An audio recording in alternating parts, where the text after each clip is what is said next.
Behold, it's Natalia. Let's go find some monkeys, shall we? Would you say sex is like riding a bicycle? Nothing gets me going like Christmas and wigs. Let's check out this show. I remember the first creature I beheld. He was a squirrel. His name was Kevin. I heard you need a DNA sample.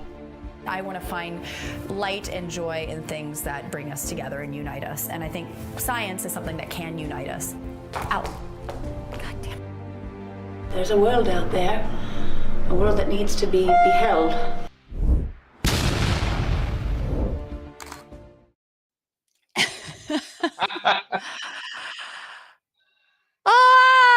Welcome back, everybody. Welcome back. Happy Pride.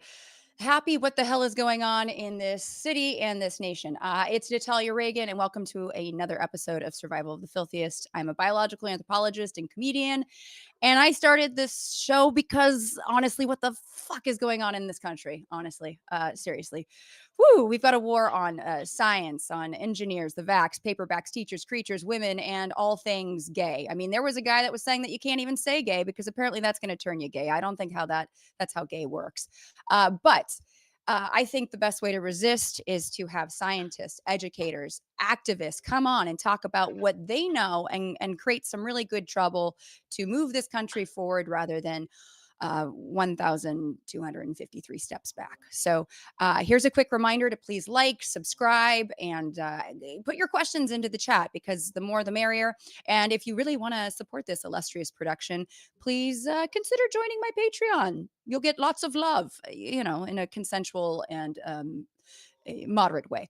But I want to just start off because usually I go into a PowerPoint presenting our amazing guests because I am so excited about talking to Jason Journeyman. But I want to address what's going on here in my city of Los Angeles. Many of you might know this, but I am from LA, born and bred here in Los Angeles. Four of my great-grandparents are buried literally a mile from my house at Forest Lawn Cemetery. That is how long we've been here. However, we are living on stolen land.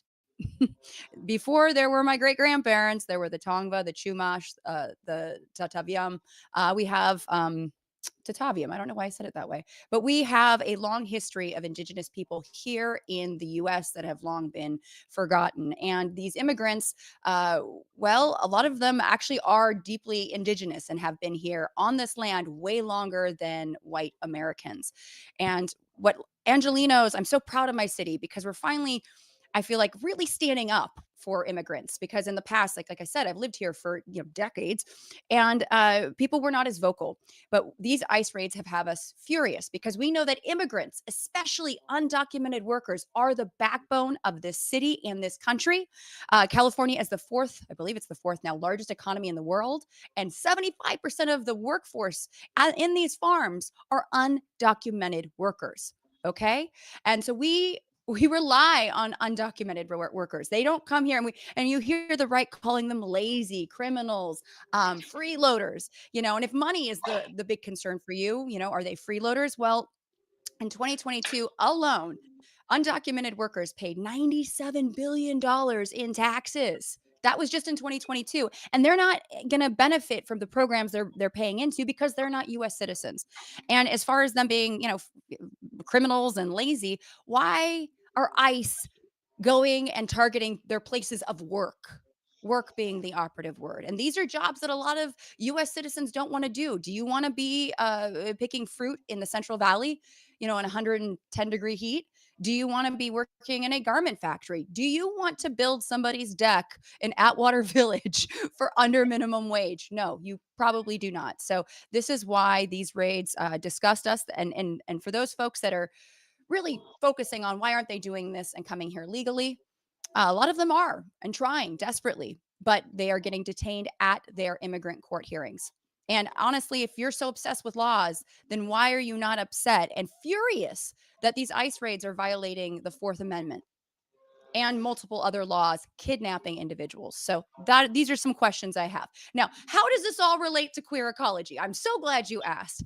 Well, today I'm very excited. I'm having, let's see, there we go. We're having Jason Journeyman on talking about queer ecology and how important it is not just to understanding the world around us, but being inclusive in science and in just moving forward in this nation and around the world. So, what is queer ecology? Does that mean everything is gay? I wish, quite honestly, but it is similar in the fact that we're kind of throwing out this whole idea of this heteronormative way of thinking about the world, putting things in these very strict binary boxes. We had Augustine Fuentes on a few weeks ago talking about how sex is a spectrum. Well, it applies to everything, including plants. But queer ecology is basically a field. I'm going to kind of read this because I want to get everything right. But it combines queer theory, ecological thought, and critical science studies to challenge traditional heteronormative views of the natural world and how humans interact with it. It recognizes the diversity and fluidity of identities and relationships in both human and non-human realms, plants, animals, and emphasizes the interconnectedness of all living things. It is incredibly important. And I love this image because humans oftentimes like to put ourselves at the top of this food chain, the top, a hierarchy of beings, right? We are the pinnacle of evolution. Well, surprise, folks. Evolution is not a goal driven process. So it's more of this circle. We're just part of the scheme of things, right? So instead of there being a hierarchy, we're sort of laterally related to things like that basil plant you have in your yard. That wasn't just put there for you to exploit. That is just part of the ecosystem too. So thinking about the world like that rather than seeing plants and animals and coal and oil as resources to exploit, but things that we just share this earth with. It's a much more harmonious way of thinking about that. And it allows people to, I hate the word exploit, but that's the word we use in science, to exploit our resources naturally, or sorry, sustainably. And that way we don't run into problems with deforestation, rises in pandemics because of viral spillover, and so on and so forth. So again, the egological versus ecological look at things. And also in my world of primatology, we talk about natural versus unnatural. And are there really a natural and unnatural world? If humans are part of nature, then everything that we create by extension is part of nature too. So treating urban spaces like parts of nature and wanting to protect the nature that is coexisting with us in those urban spaces. And yes, so again, humans are part of nature, not above it. It's ecological, not egological. It reminds me of my favorite Love and Rockets quote. You cannot go against nature because when you do go against nature, it's part of nature too, right? So everything that you can think about that can happen in nature can happen. And these binaries and boxes we like to put things in are not necessary. Now, I was going to go on and go into the gay animals, but because I took up already too much time addressing what just happened this past week, I want to get to our guest. But I will say this. Animals are hella gay. We know that over 1,500 species have been documented engaging in homosexual activity, but only one species has been documented engaging in homophobic activity. And ironically, that species is in the genus Homo. Okay, I like that. It's not even Homo erectus, which I think is a missed opportunity. So let's get back. Let me go back to my main slide. Oh, wait, no. Let's see. Yeah, we're going back. Let's see. Previous slide. Okay, here we go. We've got Jason Journeyman. Now, Jason, let me sing his praises because Jason does so much wonderful work. Where are you, Jason? Hold on. This is live entertainment, so it takes a second to get there. Okay. So Jason is a friend online in real life and somebody I've admired for a long time. His videos on Instagram and TikTok are fantastic. You need to follow him on these all the apps at Jason Journeyman. But Jason creates fantastic educational nature videos in and around Los Angeles. He also leads fascinating hikes in Griffith Park, including his very popular queer ecology hike. Jason is an outdoor and online environmental educator, a certified California naturalist, a native plant dad. Ooh, I like that, a plant zaddy, and a prolific tree hugger. I think that's amazing. He has a master's degree in environmental policy and loves helping everyone see the beautiful diversity of our urban ecosystems that are all around us, even right here in the big bad city of Los Angeles. By connecting to nature, we connect to ourselves and each other, which helps this world become a happier, gentler, and more sustainable place. People of the internet, please help me welcome Jason Wise, aka Jason Journeyman. Hello. Hi. How's it How going? are good? How are you doing in this wild, crazy time here Oh in Los gosh. Angeles? I'm doing all right. I feel very grateful that I have, I feel like a lot of people are scared with communities being torn up in various ways, and that I have the privilege where I'm able to speak without maybe being targeted, and so I'm trying to use that as much as I can. And yeah, and talk about it through an ecological lens, like the way that you were just discussing, because it's kind of my focus in a lot of things. And so I see so many parallels, not parallels, but lessons in nature that can help guide us. And I think lessons in nature for any of the issues that pop up with humanity, with our own, way of treating each other. But the way that nature acts is just such a different way. So I love kind of talking about things through what Mother Nature can teach us, which is so much. Oh, absolutely. And you do such a good job breaking that down. Um, and I liked what you said too about the fact that, you're speaking up because, you're not going to maybe get the repercussions for saying something. And this is, I think, just a nice PSA moment. White people, I'm looking at you, I'm Yeah. talking to you. If you can, if it's safe, if you're able, and if you're not able, that's fine too. But say something if you see something, if you see injustice, if you can go to a protest, if you can maybe help support a protest by maybe sending money so they can have food. These things help, they matter. When they see white folks on the front lines, unfortunately, they really behave differently. They really do. So use your privilege for good if you can. Yes. But anyways, no, and what are some things that you feel? I mean, I'm sure like what's been happening here has awoken some, some realizations about queer ecology. I mean, what has really kind of crossed your mind as you're watching what's unfolding here in Los Angeles?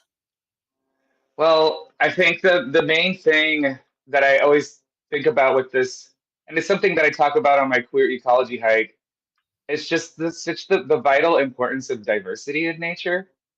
And I know you have it, survival of the filthiest. I love that, because it just kind of gets into all the diverse ways in which the natural world gets along to survive, which don't necessarily fit into the sort of cultural expectations, especially kind of conservative cultural expectations of Western culture, I would say, of our society here. And because it's not just because what I don't love is the survival of the fittest, sort of Yes. quote unquote, which I think is such a reductive version of what Darwin even taught, what it even was all about. Certainly, evolutionarily, what survived then, is how evolution continues. But survival to me is just kind of like the basic, like the baseline. Like you're just barely getting by. And that's not, yes, it's good to get by, but the goal is to thrive. The goal is to have a whole functioning, beautiful ecosystem of multiple species, diversity in that ecosystem that is all working together in some way. And of course, even within that, of course, there's predator and prey, and there's competition to some degree. But that's actually more about keeping the balance of that ecosystem, because you need that whole every single aspect of it. Diversity is so critical, right? And if you think about a Western cultural mindset I'm going to go to. I love my Disney movies. I'm going to go to the Lion King here for this one.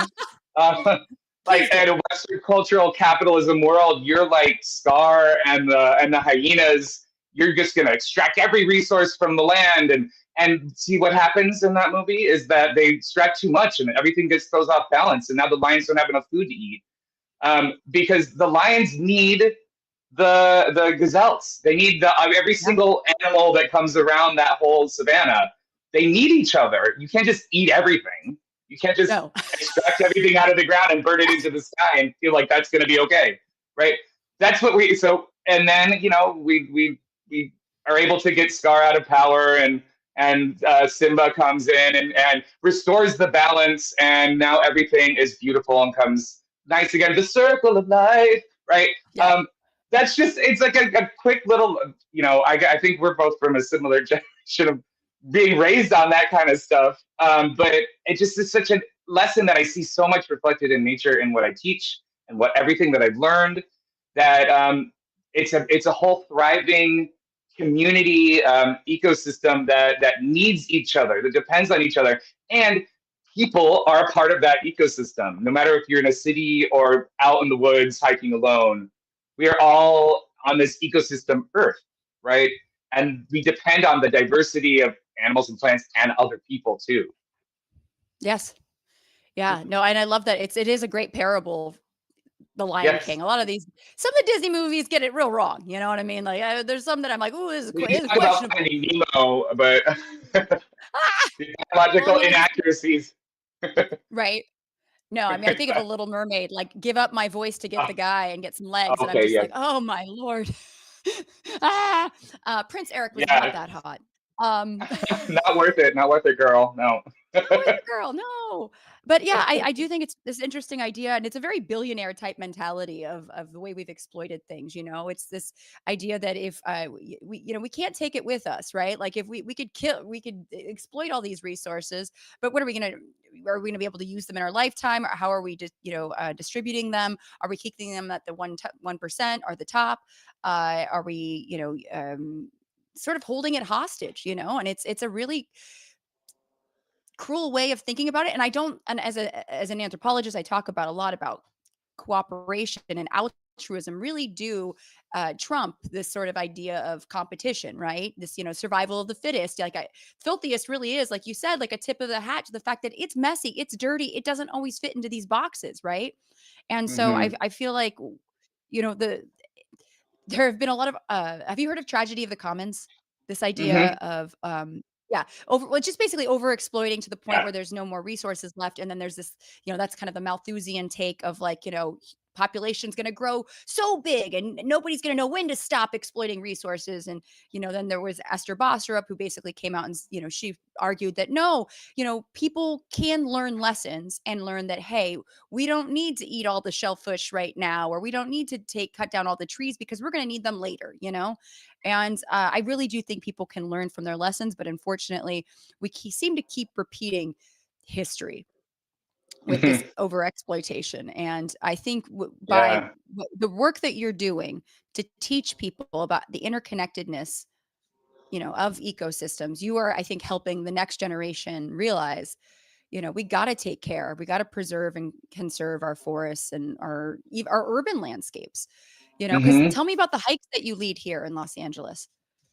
Yeah, so this is a busy month because I do queer ecology hikes, usually at least once a month, and some like public ones, and then I do other ones for community groups or corporations, or I think I've done some churches that have queer affirming groups that hire me to do a queer ecology walk.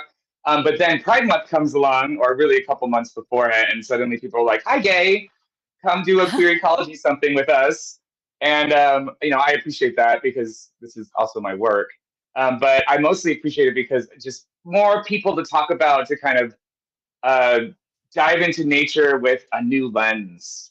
That's the way I think about queer ecology. There's sort of there's this way that we are taught about biology and botany, or just in general the natural world. That's through the textbooks and the class and the AP biology class in high school, or even the David Attenborough documentary. No offense, I think that, but if we go back into older school like nature docs, it's very kind of in this little Western cultural box. And I know queer ecology definitely includes the heteronormative part, but I feel like it goes out so much further, because it's really, a lot of times with kind of an academic look at it, it's queer is almost referring to like odd, quote unquote, but odd compared what's considered odd in Western culture. So you're talking about exploitation of resources, and that really gets into the parts of queer ecology that are sort of like, maybe capitalism isn't always best, because the goal of capitalism is for us to get me, I want to be rich. And it doesn't necessarily think about, well, what happens to the next generation or other people and how they're living, being able to live their lives, or how these are finite resources on the planet. If you chop down every tree, or everything out of the ground, right? It's just it just is not. It's not a smart way of thinking. Queer ecology kind of gives us a little bit of a different view into it. And I want to then use that opportunity and you mentioned this earlier too, because I always contrast this with Indigenous culture. So wherever the native people the first people from wherever you are, all of them had a very different view on how we interact with nature. From what I've learned from numerous Indigenous teachers, that I'm so valuable for getting that perspective from them. These are not just like a resource, that hierarchy, that ego that you showed in the slide earlier. This hierarchy where people are up here and we can do whatever we want with everything below us because we're on top, we're in charge. But in Indigenous culture, it's more like we're all in this together. That's why they refer to trees and wild animals as relatives, right? Because a tree could be it's a resource. It's lumber in our Western culture, but Indigenous culture, it could be a resource too, because you're getting things that you need from it. But also, you depend on that tree, so that you have a reciprocal relationship with that tree. You get just the resources, only the resources you need. And then you take care of that tree so that it can continue giving you oxygen to breathe, right? Or whatever it may be, medicine or materials for building some. You're not clear cutting a forest and then planting a monoculture of babies that won't even be as big as the other ones were for hundreds of years and thinking that's somehow going to balance it out. That's not how it works. I think we can learn a lot from Indigenous teachers in this regard. Just on the capitalism sense. But you asked me about my hikes. No, but this is great. This is the stuff we talk about though. Yes. On my queer ecology hike, at least. I watched a video where you kind of give your intro to queer ecology in your hike. I don't know if you would want to do like a paraphrasing of that, because I feel like I tried to do a little, what is queer? You cover it so beautifully. So if you want to, give us a taste. That's basically the talking about this sort of the Western culture versus Indigenous culture. And it's has to do with capitalism too. It also has to do with sexism, because in Western culture is a very patriarchal society. I think we can all acknowledge that in various horrible sexist ways. But there are so many animal species out there that are matriarchal. Going back to the Lion King, right? Lions are very much matriarchal society with the females. You can speak even more to that with the animal world, but like I like to use an example of birds. In your intro, you had a peacock. Peacocks are a great example of that, because everyone knows what a peacock looks. They're extravagant and flamboyant. And I think before when I was just working in the office advocacy, environmental, kind of political advocacy world I used to do before I became a naturalist and changed my career into this world. We need to know about that too. Okay, we'll get into that. I don't think that I realized that I didn't know about a peahen. Just like peacock was the name of this bird species, and I think that I'm maybe some people will come for me for that, but I think that I'm not alone. That so the peacock is just the male, and the peahen is like small and smaller and beige. And I'll talk about this, and I love, especially with children. I don't do a queer ecology walk with kids. I've done it with teenagers that are like from an LGBTQ youth camp. But like when I teach little kids, I don't like dive into all this so much. But I love this one because we can just be on a walk at the LA River, and we're seeing the mallard ducks too. It's a similar thing where the male as the green head is more colorful, and they're often squawking away. Peacocks the same way too. So why is it that the males are more colorful, and why is the female more more subdued in her look. And we can look at it because, you know, there's the sort of protection. This is the survival kind of, or thriving idea, where she needs to blend into the nest and protect the nest. And the male is going to be loud and flamboyant to distract from the nest, to be like, hey, predator, hey, fox, who's going for those eggs, look over here, nothing to see over there, look at me. Like, I don't know. So in that organization, though, then the female is with that flamboyant, as she's choosing her mate, who she's going to set up that nest with. She's choosing. She's like, you're not quite loud and colorful enough for me. I'm going to look for someone even more performative, even more. I need a peacock that's even more drag, right? Exactly. Right? They are the original drag icons. Exactly. Right. But just in that sort of structure, like, she doesn't need to do all those things. She doesn't need to dress up or do all the things. No, she's in charge, and you need to prove to me that you're worthy of being my mate for this mating season, or maybe into the future, depending on the species, right? But like, just that little, you know, the little twist on, and talking about that in a way with using the mallard ducks at the river with kids. And I see these like sixth graders, and one of the girls are just like, yes, that's right.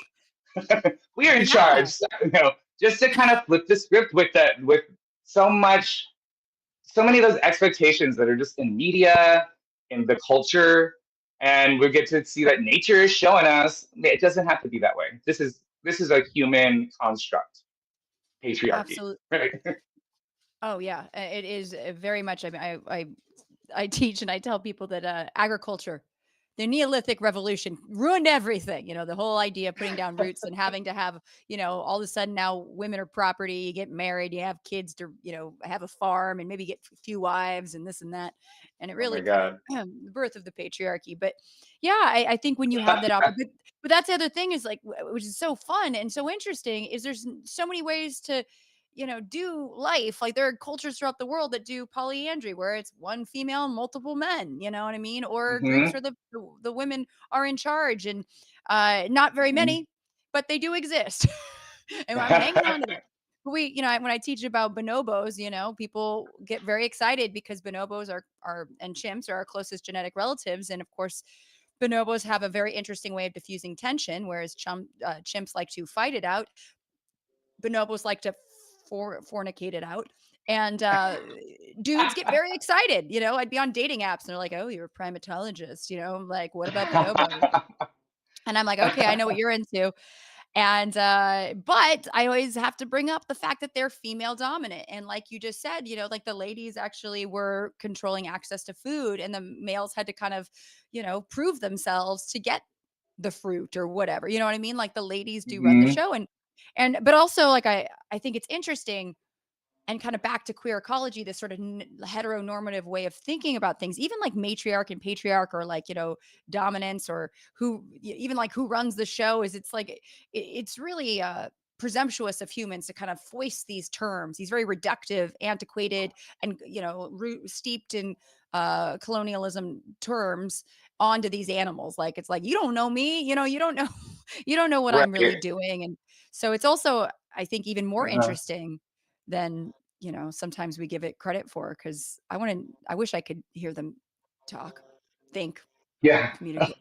I think there's so much. There's definitely. I kind of love that about going back to the work, the career change, but working in Yes. nature. And when I just started learning about nature, and then it just became that I was just learning all these fun facts that I loved, and went back to school and took more classes, and I was talking about them with friends. And like, I like talking about this. And that's where it sort of led me to becoming an educator, was just, I love sharing all the crazy things that we figured out about nature. But what excites me even more is all the stuff we don't know, that we're still going. There's still so much to understand and learn about the planet, that it's like, and I feel like it'll never. I think there's also a lot we need to learn about ourselves, people as well, right? Just so much more, and that's what keeps life exciting, right? It's never, there's so much more to do and know. There's so many different ways that we could be better about how we treat the planet and treat each other.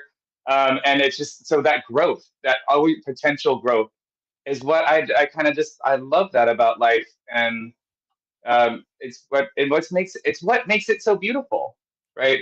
That we don't have to just stay where we are and rest on these laurels, and that we can be better to each other, and we can make the world a better place. And it happens through education and connection with nature, with each other. And the more we get to know each other and understand everything around us, the better it encourages you to treat all that better, right? Absolutely. I kind of related to that. I use Jason Journeyman. That kind of came from when I first quit my job and went on a big solo road trip to nature to kind of reconnect to the nature of my childhood that I'd kind of given up to move. I thought I gave up to move to the city. So it came from that kind of really on the nose. Someone just commented on a post like, "You are Jason the Journeyman." I'm like, that kind of rolls off the tongue. But That's great. I love it. I love it now, kind of more as an idea and a metaphor, because a journeyman in your sort of trade world, like you're like you're an apprentice and a journeyman, and then maybe some kind of professional, I don't know, a blacksmith or a haberdasher. I don't know. You're like a cobbler. Points for that word. Those old school kind of terms, but the journeyman is sort of like not the apprentice or the newbie, but not quite the expert. And I kind of, just like what I was saying, I almost don't believe in experts as a thing, because you can know lots of stuff about everything, and that's amazing. And I want to learn from you, please. But also, you could wake up the next morning and there's a new discovery that completely changes your field of study. And everything that you thought that you knew and you wrote textbooks about and all this is suddenly kind of like flipped over on its head. And that's why to ever think that, I don't think that I would ever be an expert at something, because I'm always waiting for the next new discovery to change things. And I think that's what kind of you got to stay on your toes, right? Don't rest on those laurels. I feel like expert's sort of a way of just sort of like, well, I'm done. I've learned everything there is to learn. But that's not real. That's not true. Yeah, no, well, I think it's interesting. First of all, journeyman really implies this sort of forward movement too, right? Like you're Yeah, always that's moving forward. I feel like moving forward also implies this sort of innate curiosity. I don't want to, mhm. the term manifest destiny is not my favorite term, but but it's still this sort of like endless curiosity of going out there and looking for something. Like a journey is, they always say like, focus on the journey, appreciate the journey, not the destination. And I feel like you kind of sum that up. And the destination, like you said, is there ever a destination of knowing everything? I don't think there is. And Right. I think it's a great point. Which brings me This, to, I want to know about your I, story. Huh? well, just really quick, that's very related to the hikes that I lead. The journey. It's about the journey, not the destination. I call them hikes. Sometimes I call them walks, depending on how. But people think of hiking like, oh, we're going to go to the top of that mountain for that view, and we're hiking, and it's like leg day. We're exercising. We're going uphill. And I do that sometimes on my own. The hikes that I lead are much more about the journey than the destination. I just choose a different kind of destination. The destination is a plant, or or some kind of area. Like right now, I'm leading a lot of these night hikes in Griffith Park to go see the California pink glowworm. That's the destination. It's to see this tiny little centimeter and a half pink worm that has bioluminescence with a green, like it looks like a little brat green LED light. And I just like, that's the destination. We're not hiking uphill. Other people groups are hiking by like like that, and I'm like, bye. I'm stopping the group to be like, oh my god, look at this. Here's a toad. Or my god, this plant is blooming right now at night. Like, or whatever. We're stopping. That's the journey, not the destination. And half the time, even on my own, when I have a goal to get to that mountain peak, I usually choose pretty short hikes, even if I'm going to do that. But it's like sometimes it's like, well, sunset is coming soon, and I've stopped to look at too many things to admire that insect or listen to that bird. Or whatever it may be. And I'm like, well, got to turn back. Oh, well, I don't care. It's not about that. It's not about peak bagging, as they call it for me. It's about all the beautiful things you see along the way. And that's not just for a hike. That's for life I too, right? oh, Yeah. I 1000% agree. I think fun to go on hikes with, but I also know that I stop so much. And you and I went hiking and we We did that. stopped. Yeah. Yeah. We stopped, I think 30 or 40 times, and it was so fun because you taught me a ton. Anybody who's watching who lives in the Los Angeles area or is coming to LA, or maybe you should take this on tour, Jason. Get a hike with Jason. Go on the journey. Go on the journey because it is so worth Yes. it. And you're going to learn so much, but not just learn, as I think and like you said, it's kind of a new way of thinking, right? Which is such a gift because I think it's such a magical way of thinking too. I mean, I use the term magic and it does sound sort of fantastic and stuff, but it reminds me of like, so, science versus religion, which it doesn't need to be a versus, but this idea of science is hard facts and it's, there's no room for, being wowed and razzled and dazzled and religion is like the angels and this and miracles. And it's like there are so many cool quote unquote miracles in science, just like a glow worm with green, like a like a little glow Yeah. stick, a miniature worm glow stick in Los Angeles. That is a miracle to me. That is amazing, right? And so cool. Yeah. And being able to stop and not just smell the roses, but say hi to the different flora and fauna that you see on the journey. hmm Yeah. Well, this ties into various things we've talked about, but like the fact that there's so much we don't know means there's like the facts. Like I feel like there's a spirituality to nature just in that interconnectedness that we were talking about earlier.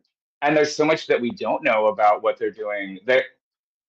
Going back to going back to queer ecology, it's making me think of transplants, plants that can be trans. So we Tell have, me more. we'll go into some botany here because you mentioned I'm plant daddy. That's my, that's where I kind of started diving into things. So there are the 5% of flowering plants that do heterosexual reproduction. So that's separate pollen making and pollen receiving plants, or your male and female plants on separate plants, right? But there are many of those plants have the ability to change how they're reproducing. It kind of gets into what some might call anthropomorphism here. But like if you have a bunch of plants that they're all making pollen, they're all male, um, and then one of them decides, or or maybe as a collective they realize, hey, we're not able to reproduce here, and so one of them volunteers, or somehow one or a couple of them will change and become female pollen receiving. And there's so much there. I mean, they might be releasing you know hormones, different things into the air. There's the whole, now just being discussed and discovered, the mycelium networks underground that are helping to maybe share resources or to communicate between plants. But just how plants even have the ability to sort of no no. I struggle here because I know that some people in botanical worlds are really like anti that, like because they don't have a frontal cortex or whatever, a plant. But it is processing information and it is communicating, and the fact that they're even able to change how they reproduce, just biologically start making a different kind of flower, that says there's so much more that we don't know. And so because of that, I mean, to me, that gets into sort of like, there's the connectedness of things and the spirituality that can be around that. That doesn't science and religion is kind of the organized spirituality, I guess, but science and spirituality are not incompatible. That I think that there can be very much a connection between the two. And maybe it's just because we don't have the ability to understand how they're doing that, or see or smell or feel or whatever it is because of our limited senses that we have. But maybe in the future we will evolve to a way where we'll be able to communicate with them better, or maybe technology will figure out a way to understand this better, or research. But I feel like there's so much more going on out there that we just don't even realize. And that doesn't have to be against science, right? No. I think, I mean, again, I think we're going to be surprised. I think we are surprised all the time, and that's one of the things I think we need to remember as scientists is that, and when I teach about this, I say science is a verb. Think of it as a verb. It's a process. It's a process. We're Mm, always gaining new info and that's why more voices and representation and diversity in science mhm. leads to better science, because if the same people are asking the same questions and doing the same methodology, you're going to get the same results, maybe a little bit different, but Yeah, you yeah. gotta have it. And that's why I think but I think we are gonna discover that there are things that are beyond our immediate comprehension, and that are a lot more, maybe against what is considered normal now. Jane Okay. Goodall has often said that she thinks that, she's seen chimpanzees act in a way they seem to be looking at awe or in reverence of a waterfall. And it almost seems like a spiritual experience. Now, some could argue that that's anthropomorphizing them, but I would like to argue that they have been around way longer than humans have. A lot of these, Hmm. grief, empathy, anger, jealousy, all these emotions that we like to think, oh, that's unique to humans. We're so special. We're the top of this, intelligence hierarchy. They've been experienced by, animals and maybe potentially plants. But, Yeah. Well, who knows? But point being, we are finding out more and more the intelligence and the really amazing ways of communicating that plants and animals can do. yeah, yeah. That's making me think. I mean, it's the same with the mycelium, the fungal networks, the woodwide web, as popularly called. But where a plant or a tree, for example, is maybe struggling towards the end of its life, dying, maybe even getting attacked by an insect or something, and it realizes that it's on its way out, and then it starts sending resources, its resources, it starts and draining its life force to send it to the trees around it so that they're stronger, while it then is able, as it, because it just knows it's towards its end, knows, again, I'm doing it And again, but it can't take it with it's you. It can't. right. Yeah, exactly. This is like, I don't need to have to like die a billionaire with all these yachts, right? I'm gonna drain. This is like your Jeff Bezos versus your, wait, the Microsoft guy. You Gates. Yeah. yeah, the Jeff Bezos versus the Bill Gates. I don't know. Have a foundation or just send celebrities to space. Or that's a different one again. But either way, it's just nature is showing us so many different ways of being that are a little more holistic and connected to each other. And plants really amaze me. I don't know.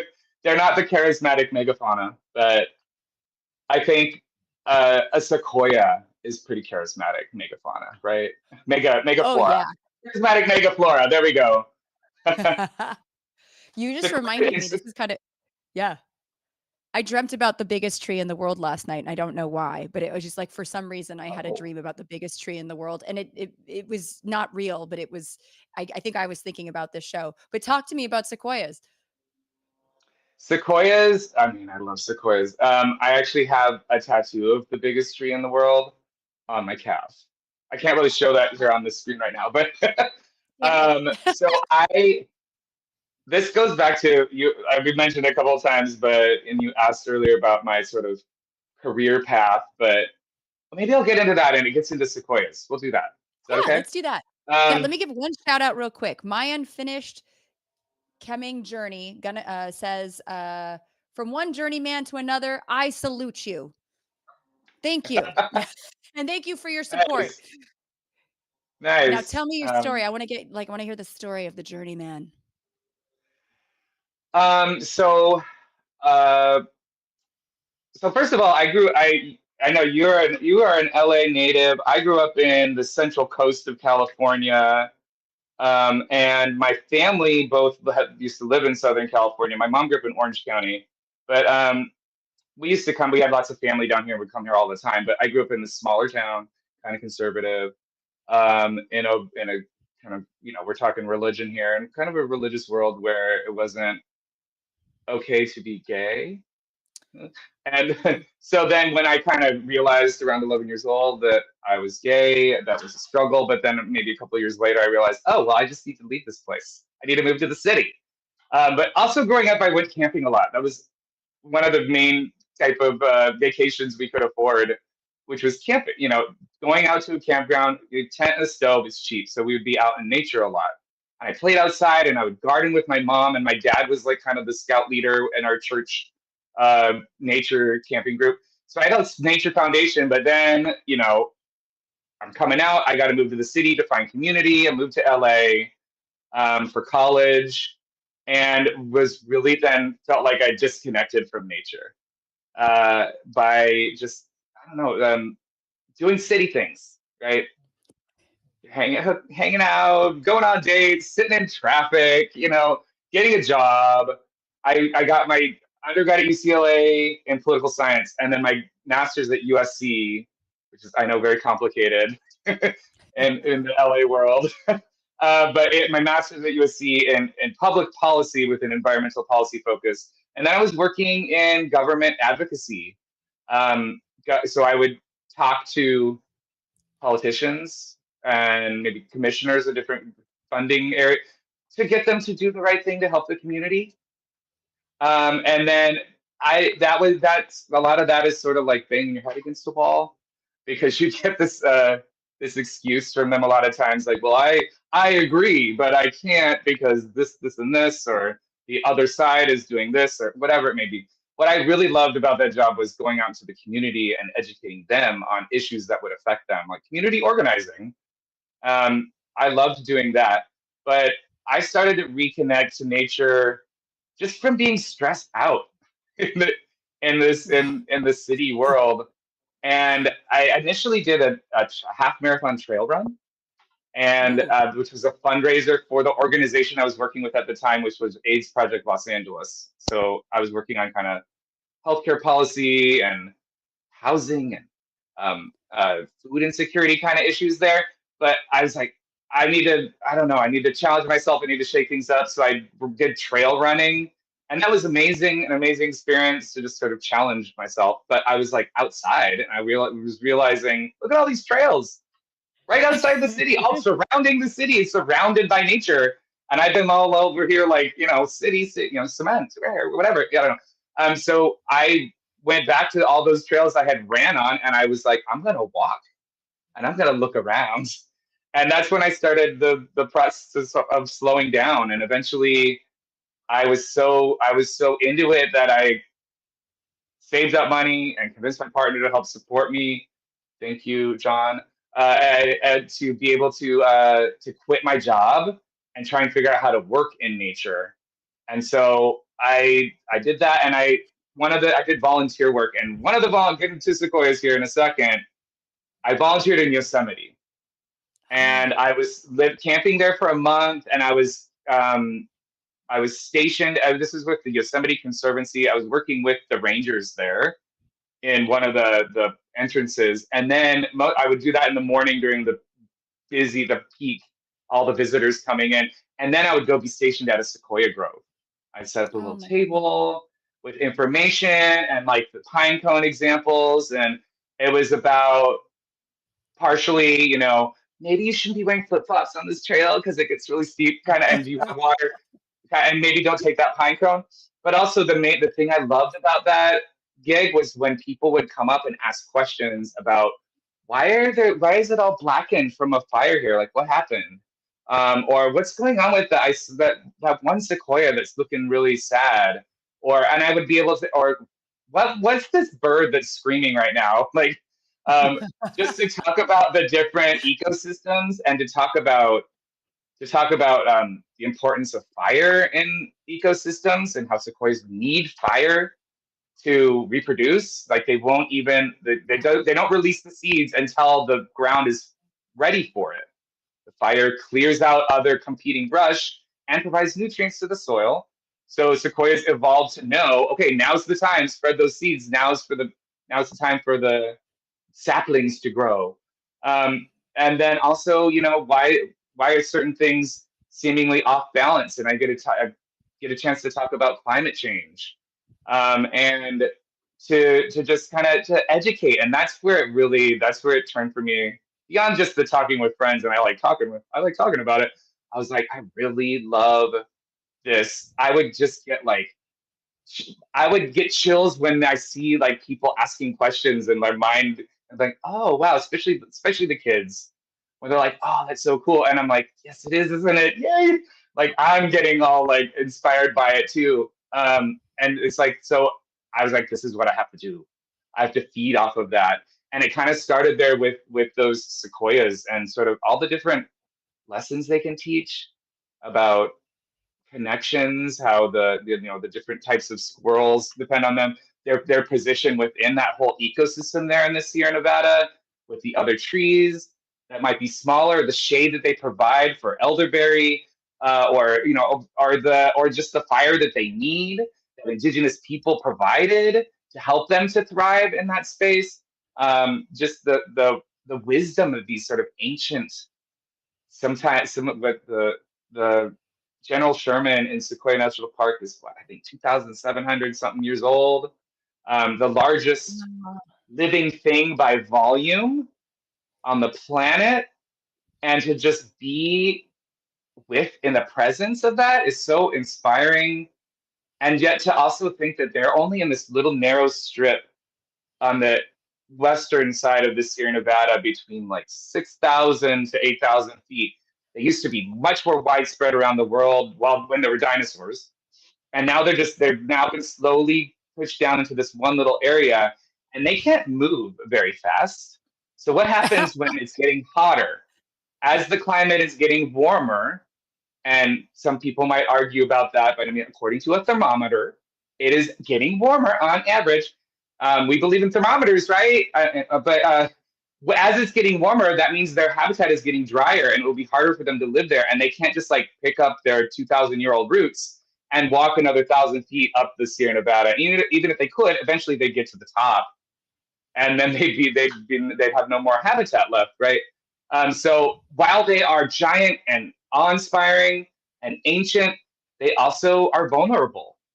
And that's just like, I think, a goal for humanity too. Like we are big, and we have such an impact on this species, but we're also vulnerable, especially to the problems that we're creating ourselves, right?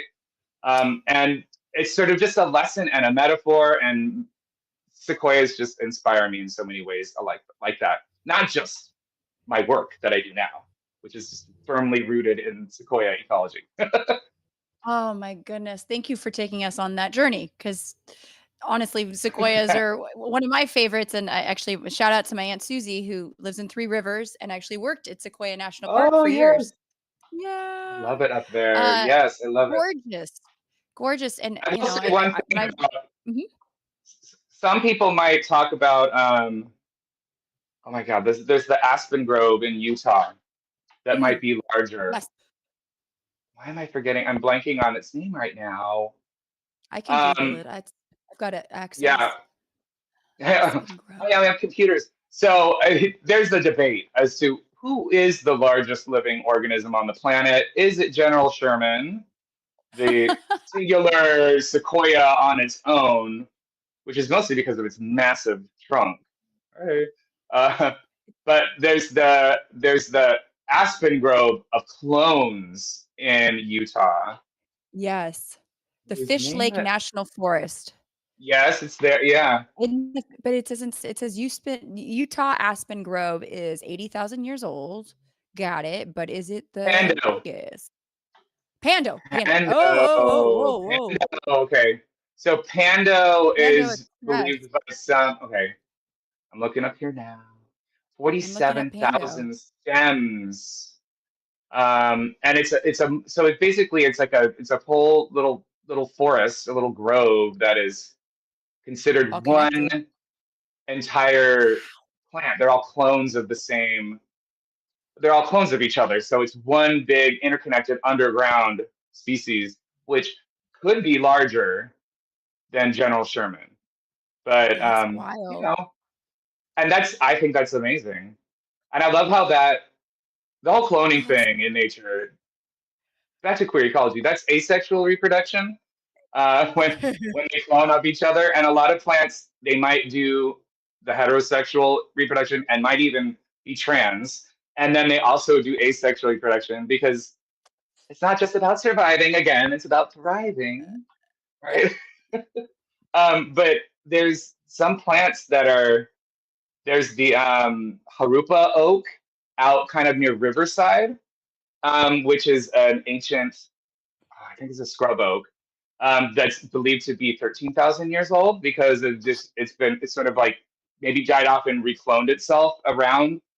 And that's an oak there's an area where they're trying to develop for warehouses as they do in the Inland Empire a lot nearby there. yeah. So people have been trying to fight that development to protect that one little island of ecosystem there that is supporting this ancient tree.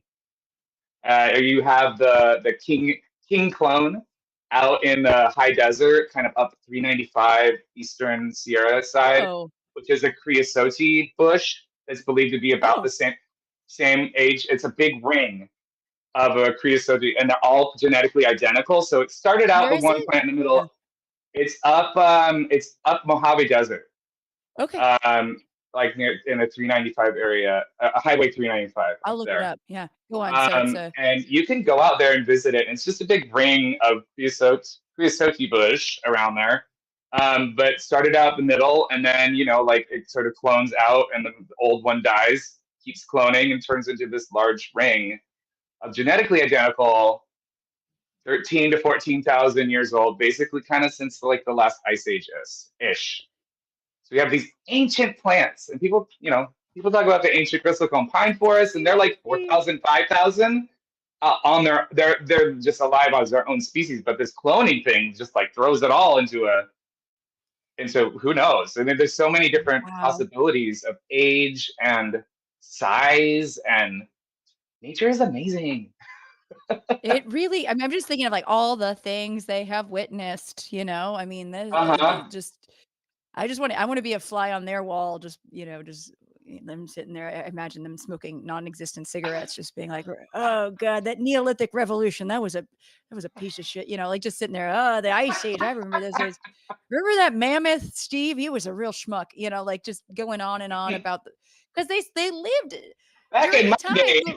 back in my exactly. Oh my God. Wow. Yeah, that is bonkers to think about, and Blows my mind. Yeah. yeah, and I don't know. I think the gap here, because I try to understand, like, I'm working in conservation. I worked in Panama studying a spider monkey, but the big threat was deforestation. And like you mentioned, with the things that we're doing to alter the world to suit our needs or our wants are ultimately hurting ourselves, right? Like deforestation to cut Hmm. down trees, raise cattle, and yeah, it's you get that immediate gratification of that steak, but then you have wind disturbance, you have a desertification. All of a sudden, your land becomes a desert. You can't raise cattle on a desert, or you have viral spillover where you're getting diseases Hmm. transmitted because you've got wild animals that are close to livestock that you're eating, and so on and so forth.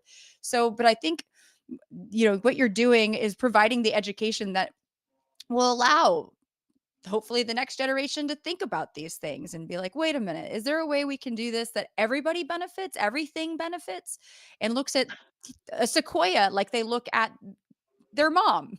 Like Yes. this is a living creature who's been around for 2,000 years, like ah, Yeah. Yeah. It's I think that there's so much to be inspired by out there, and that's I think one of the goals of what I try to do, especially with the in-person hikes. And it's harder to do that with a social media video, but I think it's an aspect to that as well. But it's to connect people more to nature, because once you're connected to it, once you like something, once you understand something better, then you want to protect it, right? You yeah, protect what you love. And I think that's so, it's just so like I see that with the people that I hike with. And I try to drive that message home always at the end before I give out my stickers that say hope is a survival strategy. They talk about like this may have just seemed like a fun, but to me, and I think hopefully to all of you, it's about fostering like a better future for this planet and for each other, for all of us, because that's the ultimate goal for me. Like that's, I love all these things about nature. I love all the crazy ways that plants do things. I love all the beautiful diversity in the animal world too. And I want to make sure that that's around for, I don't want to be teaching about something that is gone by the time I'm gone. That like it becomes this sort of, back in my day, kind of, Yeah, I don't want that exactly. to be Yeah. the thing, right? I want them to be around. I want to protect these things. So I will teach about it.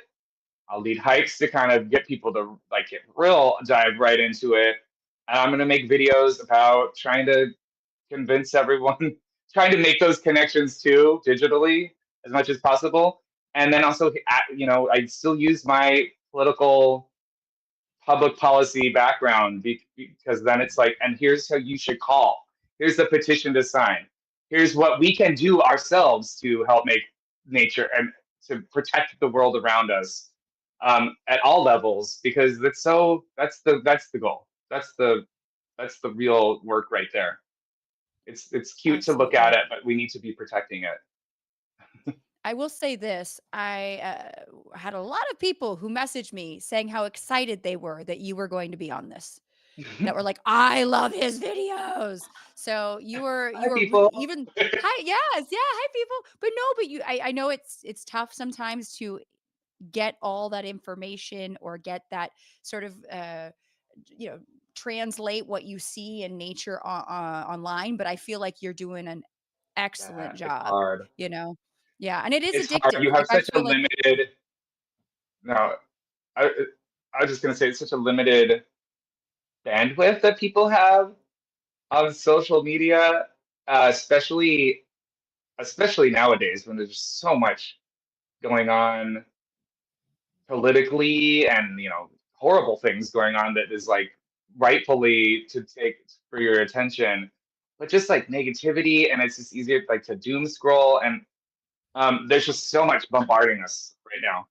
Um, so to get a little message in there is difficult, but I try, and that's why I prefer. I love being able to communicate in any way and to teach people, and I love that on social media. Sometimes, I've had the opportunity to teach 2 million people about something, which yeah. is amazing. You can't do that in person unless you're, I guess, like Madonna or Lady Gaga on the beach in Rio. But other, but like That's next with for you. right, sure. In person though, it's like usually they're like 2 hours. So we have 2 hours to hang out and also just laugh and have fun and explore and learn about things and connect with nature and connect to each other. And that's like it can be exhausting doing lots of those events, but it's also like I love it. It's exhausting and also exhilarating and energizing at the same time, because that's like the real it's connection. That's what we all need. Community. We need it's community. I think it's so important, and community online is important too. But hopefully we translate it. Everyone should be working on translating it into more togetherness, in person stuff, like your events too. By the way, Oh, well, which are well, thank amazing you. and hilarious, and yeah, another way of I entertaining need you in one. an entertaining way of learning about nature and connecting with the world around us and with each other.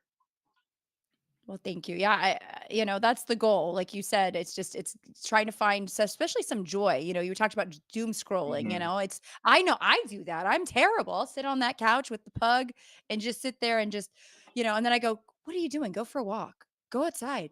Go outside. Like I forget Yeah, outside exists. Do you ever? I don't think you do, but because I feel like you're no, I outside a do, lot. Oh, do you forget too? but I'm the same way. Like I'm outside a lot, but also keep in mind that to do these events, there's a lot of Oh, like, oh, I'm responding to emails, I'm setting up the Eventbrite, I'm blah, blah, creating a flyer to whatever, promote it. yeah. There's so much administrative, especially I'm on my own. I don't have a team. I guess like Yeah, it's, maybe I need like 100,000 more followers, and then you get like then you can have a team or an or intern or something. I don't know. Zuzu needs opposable thumbs. Right. Zuzu She's is Jason's useless. She's dog. not useless at all because she's adorable and makes me laugh and smile, and also the walks part. Because I often will be like just really stuck on something, and maybe even writing a script for a video that I want to make, and I'm like, I can't figure out how to say this, or it's too long, or it's like, I need to get up and go for a walk, and Zuzu is my excuse to do that. Speaking of Zuzu, well, That's I don't good. know, is Raisin That is nearby? Zuzu. I'm gonna get Zuzu. She's like, what? Come here. Where is Come she? here. Here, There's Zuzu. Raisin. Oh, Oh, let here me we see go. Zuzu. I got Zuzu. Her underbite is the best. There's your teeth. Oh, There it is. Zuzu. Look at the Yo, camera, Zuzu. Zuzu. Hi, Zuzu. Raisin, I think Raisin Sling. Where did you go, buddy? I've seen Raisin run by a couple times, but Did she really? She might have gone in. Okay, I saw Zuzu at one point, but I didn't want to interrupt you. Where'd she go? She goes in the bedroom, and she's. I just gave her flea meds like 2 days ago, and it hasn't kicked in yet. And she's just, the poor girl is just like an itching oh. fiend. She's just. I know. I feel so bad. I can go grab her real quick if you want to. If Yeah, you want to just talk with Zuzu and share. Tell a sure. fun story to the internet people about Zuzu, and don't mind the fact I'm in bike Oh. shorts. Okay, I'll be right back. Raisin. Well, I think that it's just amazing that hello, Zuzu. That dogs come from wolves, which just blows my mind, right? They have 99.9% of the same DNA as wolves. And that was just one day a very friendly wolf came up to a campsite of a person who was curious enough to not be scared and shared some food. And then we started choosing different wolves to breed together, and we end up with little dogs and big dogs and chihuahuas and mastiffs, and we have friends that help keep us connected to each other and to nature. And I just love that for us. It was such a smart idea There you are. to to be friends with. Oh, and Raisin was right there the whole time. We just, I'll have row. A little pug ASMR. Raisin. Yes. Raisin, do you want to meet Zuzu? You're gonna have to meet in person one of these days. Oh, Oh my God. lordy, lord. Oh, there we go. Oh, I'm trying to get a screen Here cap we of this. are. Ah, Zuzu is half pug, so they're kind of like, like related. is she a chub? Half pug, and then we actually did a DNA test to verify What is the this. The other half is Chihuahua, Pekingese, and oh my gosh, what is it? A poodle. Yeah. Oh, look at her. She's so regal. Her rescue form listed her as a puggle, A which is puggle. what our old dog Rocco, the older dog who passed away like a year ago. Yeah. He was a puggle. He was half pug, half beagle.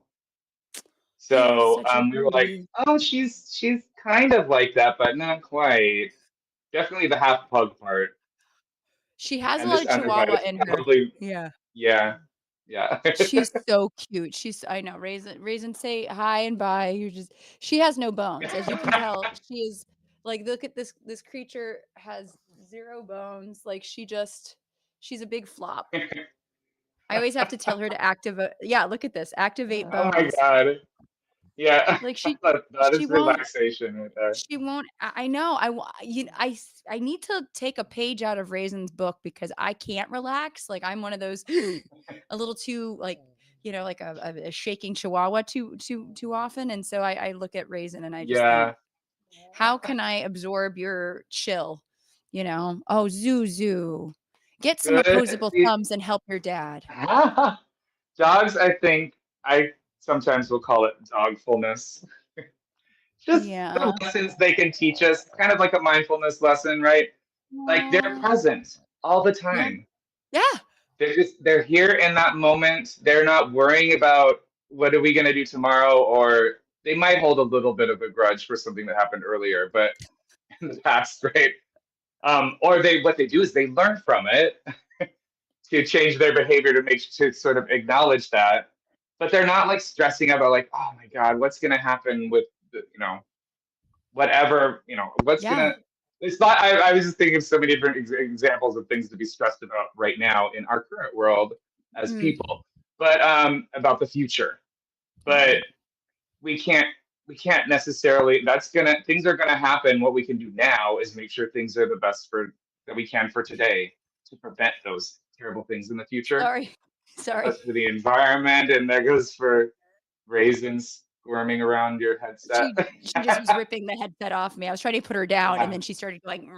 No, I agree. I mean, I talk about like when I did field work about that was like the closest I became to an animal because I was just had to be present all the time because if I wasn't, you'd fall off a cliff or you'd step on a fertilance and get bit, and it could go really wrong. So I don't know. I definitely feel like watching Raisin and realizing how like you said, in the moment, enjoying things. Like when she goes for a WALK, I can't say it because she'll freak out. Yes. That will harsh her mellow.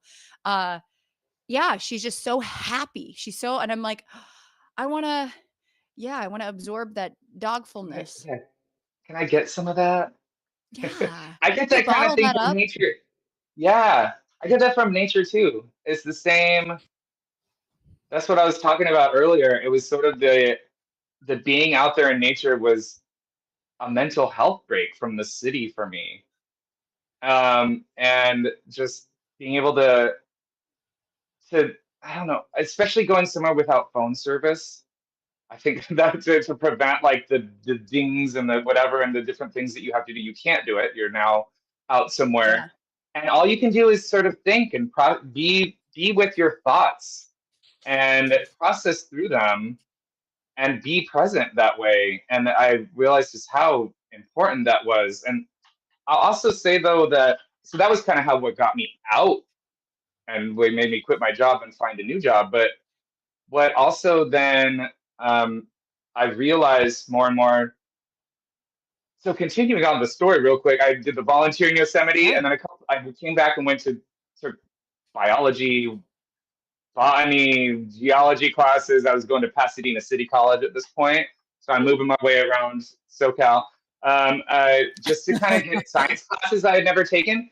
That's when I got my naturalist certification, but then eventually I got a teacher training, outdoor educator teacher training job in Yosemite again. So I was learning how to be an educator in person with kids and then actually teaching. But that sort of it was far away from home in LA. And I was driving back and forth, and Yosemite's amazing, but it's like Yeah. 6.5, 7 hours That's and far. each way. And so I eventually, after that was done, came back to LA and started teaching here. And one thing I actually decided, I prefer teaching here, Yosemite. No offense, Yosemite. Love it there, one of my favorite places. But a lot of the kids that I would see there were coming from here and Oh, or the Bay Area and doing their little week-long sleepaway camp in Yosemite and learning there and getting this idea that you have to drive 6 hours to see something cool in nature. And I'm like, wait a minute, no, there's so much cool right here. All these little trails, the waterfall that's like a 15-minute drive to the parking lot and then like a mile, and you're at this crazy cool waterfall right here next to the city. Or let's get even closer, like the parks. I love doing yeah. events in Griffith Park that's surrounded by city, the largest urban park in the country. I don't know. There's a park in Portland. Some people debate, even though it's only covered in 3 sides. That's not Mm, urban. yeah. Griffith Park is completely surrounded by city, and it's massive and wild in there. There's so much that the hikes we go and see so many different unique creatures on there, and people live right next to it, and there's parks. Let's get even closer, like the LA River. I love teaching about. Millions of people live next to the LA River, and some parts of it are completely covered in concrete. But other parts have these soft bottom areas where there's a whole ecosystem thriving there still. Or even closer, the pandemic really taught me this, which Mm, was like parks were closed even.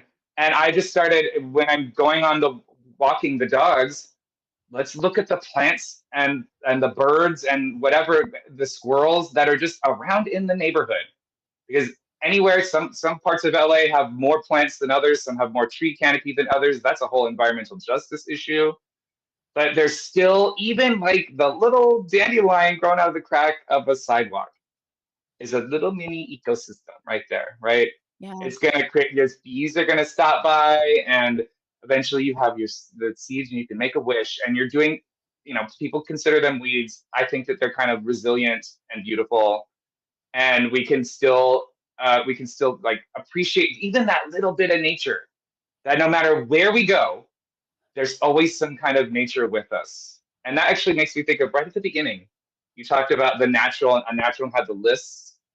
So during the pandemic, I was doing Zoom teaching with friends of the LA River. We would join an existing class that was already going on. This was all fifth graders.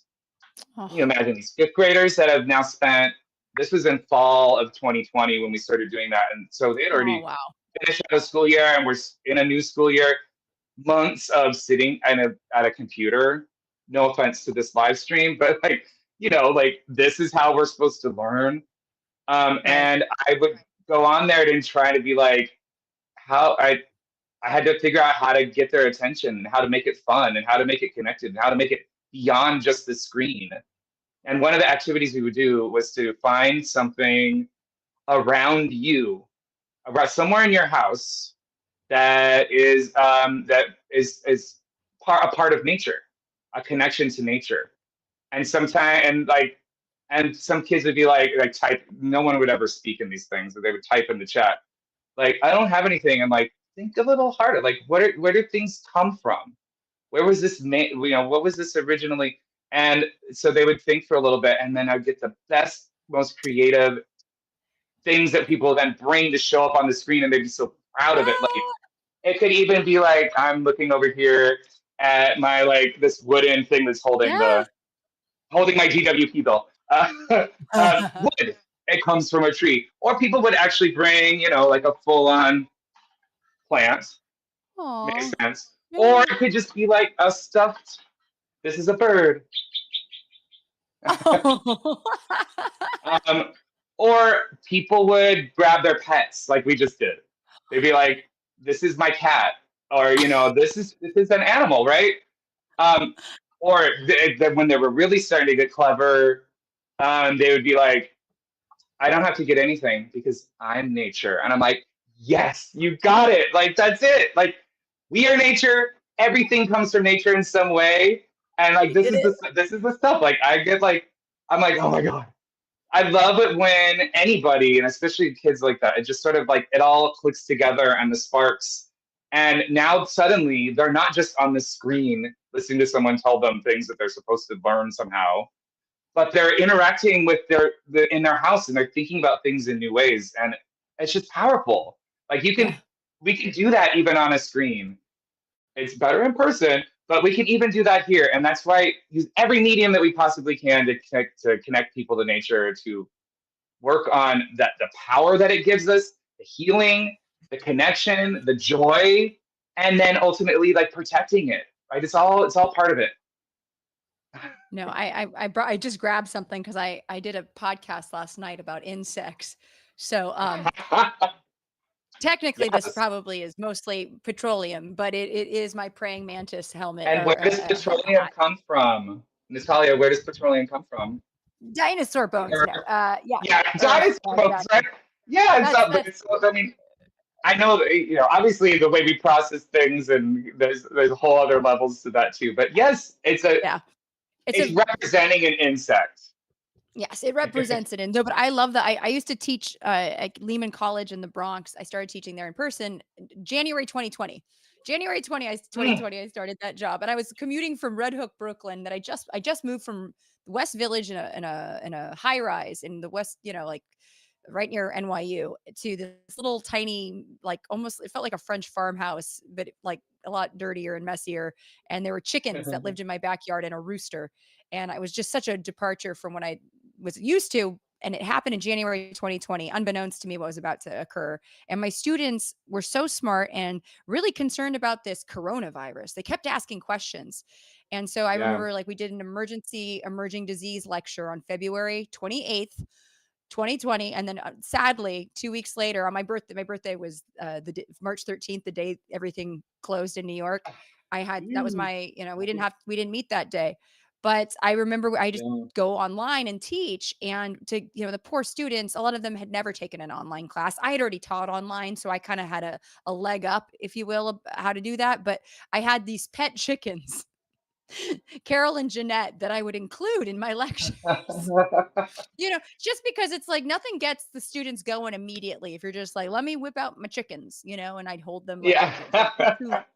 two fat boobs, they were just, yeah, but yeah, Yeah. anything, and it gets their attention, but also, trying to, like you said, to engage with them about the world around them. And I have to say, I really was fortunate to have students that I think I don't know, underestimate how interested people are in nature and Mhm. in the world around them. And if you just it takes, I'm sure, and I feel like you probably have heard this in your videos, and I want to ask you about your Scicomm journey too, but people probably, I can only imagine, say, I wish I had a science teacher like you.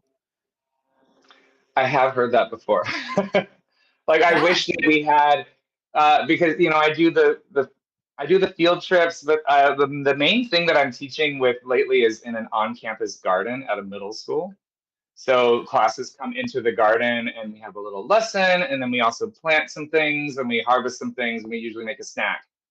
But when I'm talking about that with people, they're almost like, I can't, I wish I had that in middle school or whenever. Like, I didn't have any of those I didn't have a garden, any kind of education about nature other than the biology kind of the class, the science classes, or just the experience as a Mendelian kid genetics. camping, and Yeah. being out there. But like, I still didn't know what any of the things were, really making the connection or naming the plants. Or my favorite part about teaching in that garden.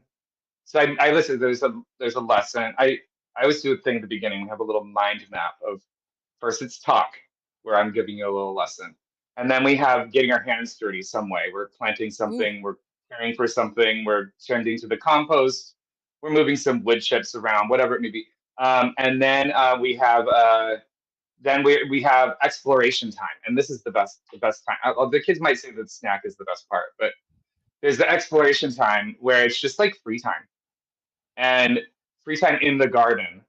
So they're Yeah. just like having fun, and they're looking for worms, and they're admiring the monarch butterfly on the milkweed, or all the there's a hawk circling around up here, or they're just kind of connecting, and this is during their breaks and lunch. They're all around the garden, but they're just interacting with each other and doing what middle schoolers do, uh, which is kind of also fun anthropologically for me to observe, like to take myself Yeah. back to those times. But the in the garden, it's sort of like everything gets kind of focused down into this space and this sort of connection to nature that's right there. And then we eat a snack. So how could it go wrong? Oh, that is Yesterday or perfect. Monday was the last day in the garden, and so we did their favorite snack because they've been growing potatoes. So I teach them, like, you can take the little potato piece that's just growing, that little root, the little nub, the eye on it. And if you cut Hmm. a little wedge of that part off and plant it in the ground, it grows a plant. And then you start mounding it with soil as the plant grows. You're kind of covering the plant. And that plant grows roots out into the mound and grows potatoes. So that one little wedge of a potato turns into 20 potatoes, and then they get to dig it up, like find all the potatoes in the soil, and then we make French fries. We make French fries, so they're like, yes, all of this, I yes to love all of that. this, and it's like, here's how plants work, and here's how you tend to plants, and here's the soil, and here's the insects, and here's all the things that connect to it, and it makes French fries. Or I have to Oh cook my them, but gosh. but nature, French fries come from nature, Yeah. right?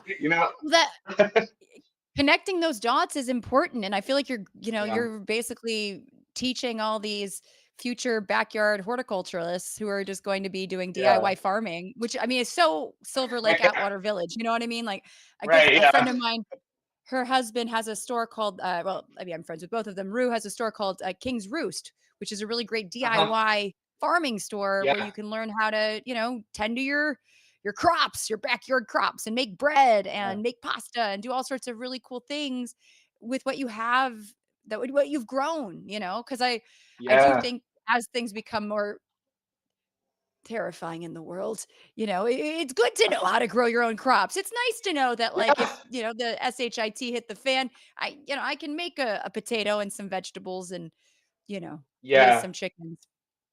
Yes, exactly. I mean, and so keep it starting with them young. Yes. Survival skills. I also 101. one of the hikes I do is a foraging hike as well, so that's kind of related as well. Here's what you can eat that grows out in the wild, or here's also what's safe to eat, Yeah, depending on where it is, and also, and here's how to identify it, and then let's eat it. that In sounds the good. winter and spring, way I do eat the weeds hike, so it's all these sort of invasive plants. And we learn about invasive versus native plants and why native plants are important and how we can eat the invasive plants to help the native plants in the whole native ecosystem. If all 39 million Californians were eating black mustard, going out into the parks and harvesting it, then it wouldn't be a problem anymore. Instead we go to the store and buy the thing in the plastic bag, but it's free. Go eat it. And so, yeah, we harvest a bunch of and we pull out a bunch of plants and harvest the leaves to take off, and then make a big salad at the end. Have a big salad Oh, party at the end of the hike. that And I sounds love that one perfect. because it's like it's similar to what I do in the garden, I guess, because it's learning about nature and ecosystem and connecting to it and actively helping it and also eating. Like this is checks all my boxes. Don't Anything threaten that me with involves a good eating. time. No. You're gonna have to I have to hold 1 second. I've lived in my apartment for 20 years, and I've had the same refrigerator for 20 years, and now it sings, and she's singing right now, and I need to shake her because Oh, that is the only thing that will I don't know if it's being picked up in the stream, but it sounds like a small jackhammer. It's really oh fun. my Hold on God. 1 second. Yeah, feel free to Okay. tell your favorite knock knock joke to the audience at home. Come on, refrigerator. Knock knock joke. I don't know if I have a knock knock joke, but I do have a joke that's related. We're talking about gardens and vegetables, but um, what's what's a vegetable that's only kinda cool? A radish. Huh? Huh? I don't. I just got the punchline in it. Whatever it was. I love a good root vegetable joke. So, It's related to what we were talking about here. Do you want me to tell it again? oh, So oh, you is can it a get mustard joke? Yes, yeah. no, it's not a mustard joke, but I mean, like, it's really. So what's a vegetable that's only kinda cool? A radish. Oh, I love that. That's good. That's good. It's Thank so you. bad. Did you make it up? No, no. I Damn will it. often. This goes back to when I taught kids in Yosemite that that was kind of part of the culture at Nature Bridge in Yosemite, where they do all the outdoor environmental education with kids. Um, to like just like the dad jokes, basically. Those like cheesy jokes. And so just we would learn a bunch of them to just randomly use on the trail when kids are like complaining. And we're like, we'll just tell a joke now. Like to just get their mind off of the fact that they're a kid from like, I don't know, the kid from Palo Alto who's now trudging around in knee deep snow. And they're like, don't we have like a snow day or something? Like, what's going on? Like, no, this is outdoor education. So we are out in the snow, and but how can we distract them from the complaints that a sixth grader might be getting from that experience? How about some bad jokes? Yeah. Do you have another one? Have you heard about the new corduroy pillows? They're making No. headlines. I'm taking notes because sometimes I'll do shows and like there'll be a moment or like a technical difficulty. So I usually like to tell some silly dad jokes, and I feel like mine are getting tired. So I'm gonna the radish one is good. I love a good again beat Yeah, vegetables. Turn up the yeah. heat, turn up the beat. That's it, not the heat. Yeah, that was like I Period. tried for a little bit, kind of on social media. I would do kind of nature-based dad joke things. That was a little, in social media, you kind of try Yeah. out different things and see what kind of sticks, and those I never have really no did. idea. But Yeah. Well, I want to. They would be nice because they're short. Yeah. Instead, what people seem to want from me on social media is like a full minute and a half, very involved lesson with lots of sources flying on the screen, things that take me hours to create. That's what, and I try to do something just short and kind of like like little and like people or whatever. It's the long, and that's fine. I get it. You kind of become known for a certain thing, and yeah. No, I hear you. I hit a wall, I guess, like the beginning of last year where I was just cranking them out a lot, and I don't monetize from them, I don't make any money, especially if I do spicy material. And by spicy, it's just animal reproduction. But like, oh, God forbid she talks about a duck dick, and can't make any money. Uh, those duck dongs. Uh, But like, yeah, like you said, those videos with the green screens and the different facts and graphs, and or doing the like making your eyes in the face of the animal, that takes 6 to 8 hours. You know what I mean? And then I realized I spent yeah. a whole damn day and a half making a video.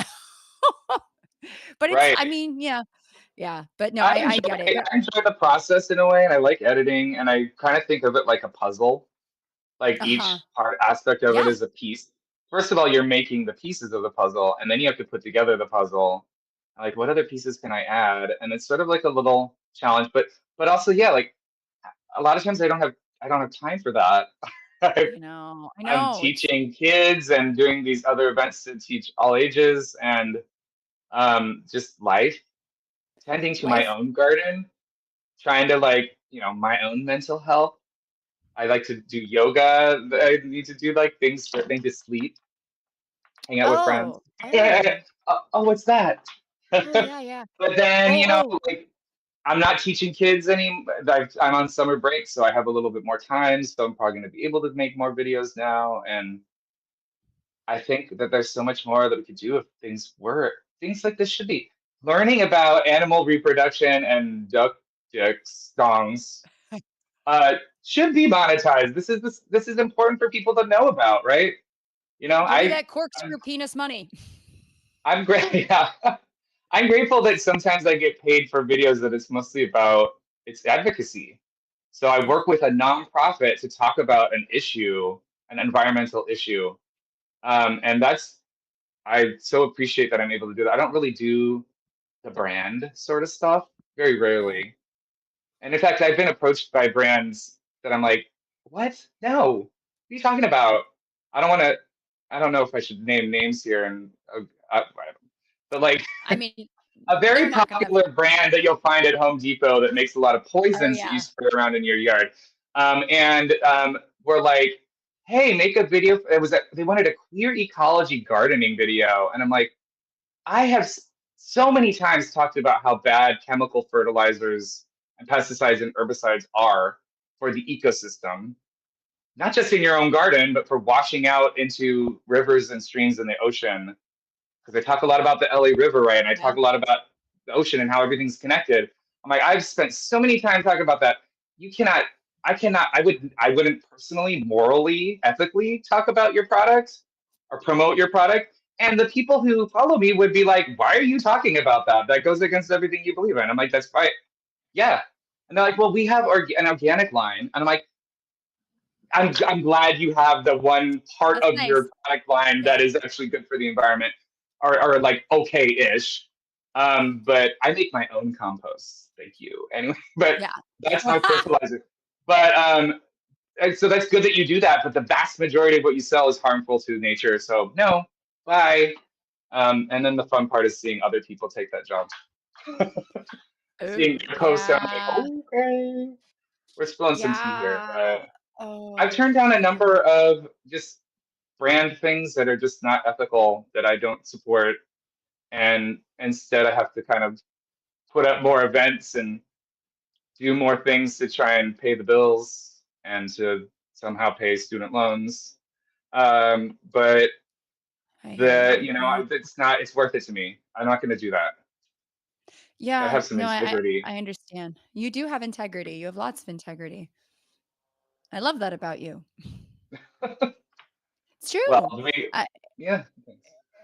it's tough. No, I mean, I have been reached out to not a ton of brands, but a few. But it was things that I did not, the supplements, things like that I don't take, and I don't really feel comfortable. And they were offering very little to begin with, and I was like, Yeah. they wanted an explainer video about the science, not saying I took it, and then they sent me a script where I basically had to say, this thing has made my life so much better, and I was like, I'm not going to say any of this. I don't take this, so it's wild. False But advertising. yeah, it's absolutely false advertising, and I Yeah. would feel icky, and it's just not, it's not worth it, right? So, I do want to ask about, your Scicomm journey, and like, when did you start making videos? The pandemic, actually, that's enough. Yeah. So I would have to go back actually here on YouTube, because when I first started making videos, they were the long form, not the landscape Not the mode, quickies. Yeah. full screen, longer. They'd be more like 10 minutes long. Got it. And so in sometime probably late 2020, just when all of I teach kids in person, and all that was obviously canceled. And so I didn't have anything to do, but I had just been really spent the last couple of years before that really getting into teaching and the craft of it, and was loving it. And I'm like, I want to keep teaching. I love what I do. I don't just want to like sit around. So I started thinking of videos to make, and I had a friend who knew how to like do editing, video editing, and also had not a lot of work going on. And so he would come over and we would do stuff kind of walking around in the neighborhood of nature in the neighborhood, or eventually when parks reopened, we would go to Griffith Park. And Yeah. so it was just out of I just love the love of teaching and wanting to keep doing it in some way. And so that kind of Yeah. started the whole video method. And then at a certain point, I started doing the online teaching, and I think that that's part of the whole process too. So doing the Zoom with kids makes you start to do things to keep their attention. I don't know, like being a little bit like, Squirrel. "Hey, what's going on?" I don't know. Yeah. Yeah. And that all started, and having like fun graphics and stuff, Yeah. just like put up on the screen, and it all that kind of I think informed that as well. And eventually, I started working more again, including in-person stuff, and also continuing to do online. And then, a little less time for these long videos, and this is, TikTok's the thing. And like, I need to be doing the portrait, the phone screen version that's quicker and a little zippier, and use what I've learned from teaching on Zoom and what I learned from these longer form videos. Like, what is the thing that people are really drawn to here? And it doesn't need to be all of that whole 10 minutes.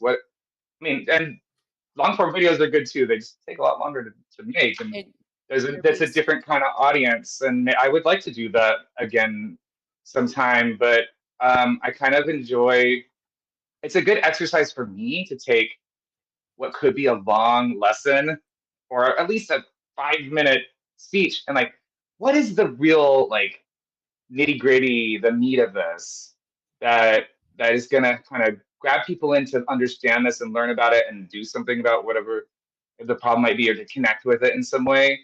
And I sometimes need editing. I could go on and on. Do you write all your videos? Mostly, yeah, Mhm. 99% of them I do a script, because otherwise, when I've done something and I do some things off the cuff. Actually, right before we went live, posted a video that was very off the cuff and was sort of feeling some feels about the current situation in Los Angeles, but also related to the fact that we haven't received any federal aid from the current president for the fires, Yeah. which I've made multiple videos about, because I've made a lot of content about the fires that happened, and the lessons, and the ecology, and the rebound that's coming back. But the fact that, every disaster since 1988, and there's the Stanford Act that came after 3 Mile Island, that for federal assistance to help communities come back. We haven't had any. The only assistance we got was like to owner, like a little bit of reimbursement for things that they lost, people who lost their homes and lost everything, and that came from Biden. before he left Yeah. office.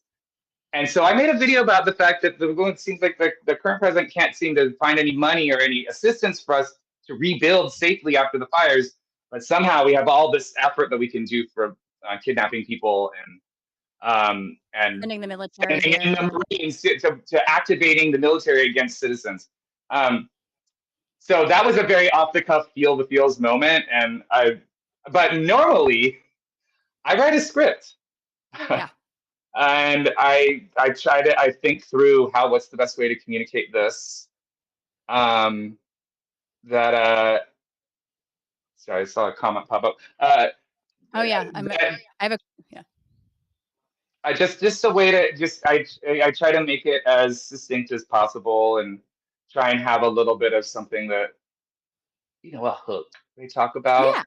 I don't think about this in a way.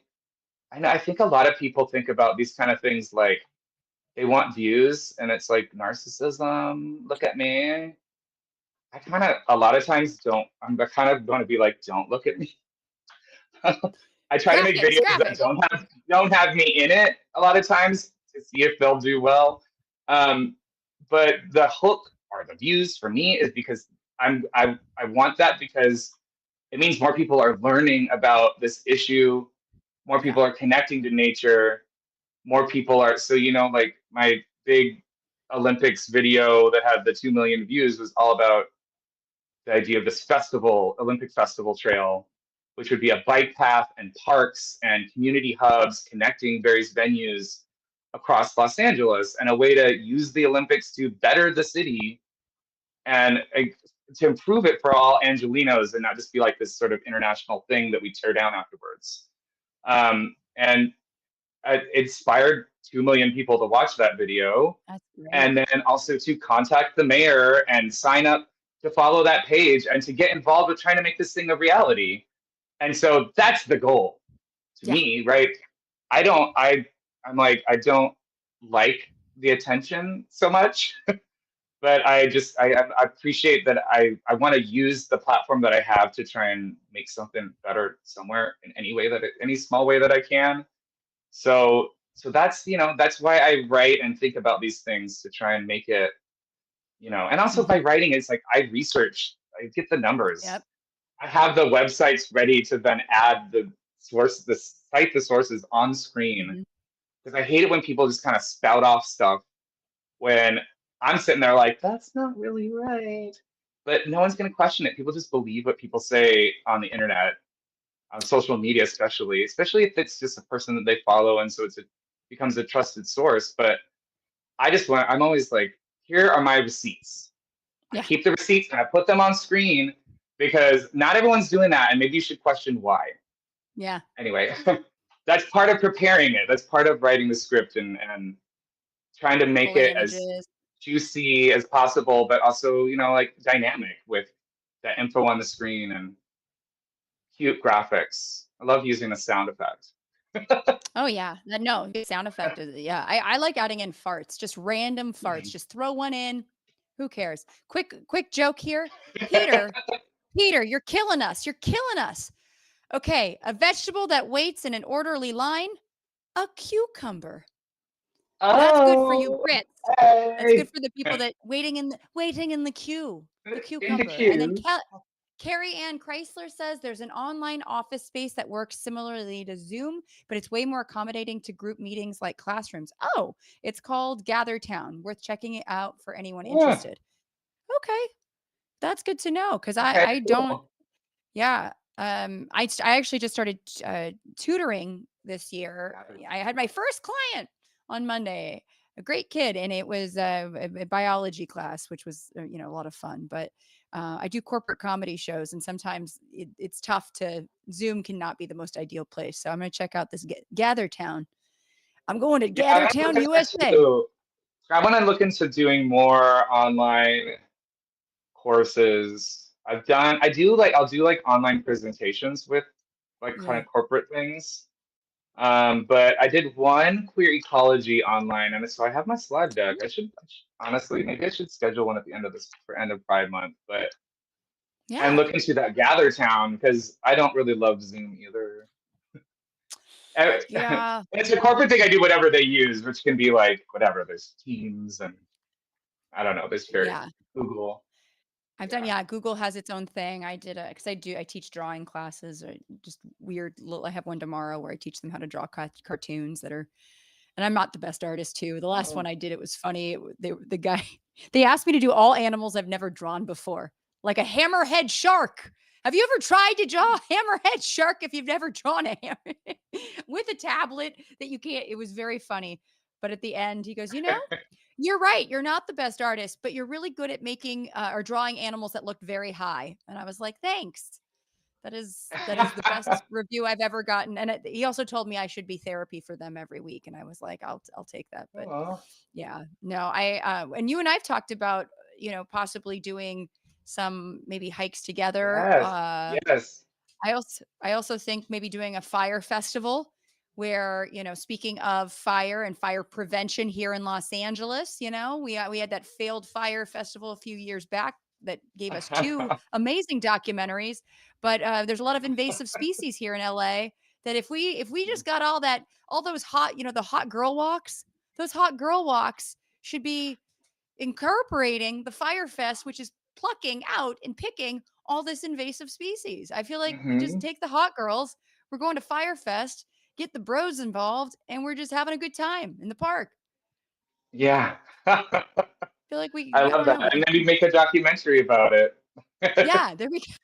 This will be the first successful fire festival. Exactly, right? Yeah, this is we don't want fire. This is a place where the We fire festival successfully involves no prevent. fire. Yes. Yeah, here to prevent. I, Smokey the bear can be there. It'd be real, smoke show the bear. It'll be smoked. It'll be a hot bear, very sexy bear. We'll have we'll yeah. have a bear as in a gay bear for Pride. Then we can have the hot lady Woof. bear. Yeah, I love it. Yeah. This sounds fun. I think we should do lots of events and Okay. videos. And Uh, I like the idea you had the other day when we were hiking about we would do like a Naked and Afraid in Griffith Park. I think it Yeah. would be so good. All faking I've it, been the thinking about nudity. this. The blurred nudity. The blurred nudity, asking hikers Survival. for help. Yeah, exactly. Just filming dumb videos and hikers just being like, "What the hell's going on? Is that person eating the black mustard? What's happening?"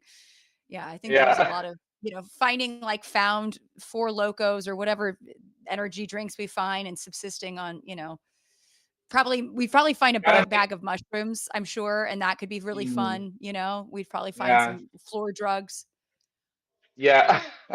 Hopefully those whatever cans of Four Locos I don't even really want to drink Four Loco, but whatever can of there, as you will often find, but I'm like, just make sure it's actually the drink it says it is inside and not something else that people relieved themselves Yeah, into. look at this Because look at I've this seen water those bottle of around. yellow water.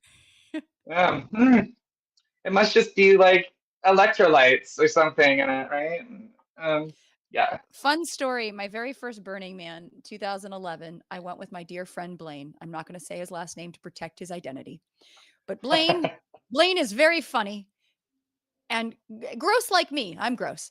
And I remember we went to the burn and we both didn't have tents that year either. I brought a tent that it was the same tent we used in the 94 Northridge earthquake. And when I shook it out, because this is like, almost 25 years later, it smelled disgusting. And they're like, get that out of here. So we didn't have tents that year. We were just like cuckoos, like stealing nests everywhere, and crashing. But I drove all the way home and I found this giant gallon-sized bottle in the back of my car that was yellow. And it was on that moment. I made the mistake of screwing off the top and taking a big sniff.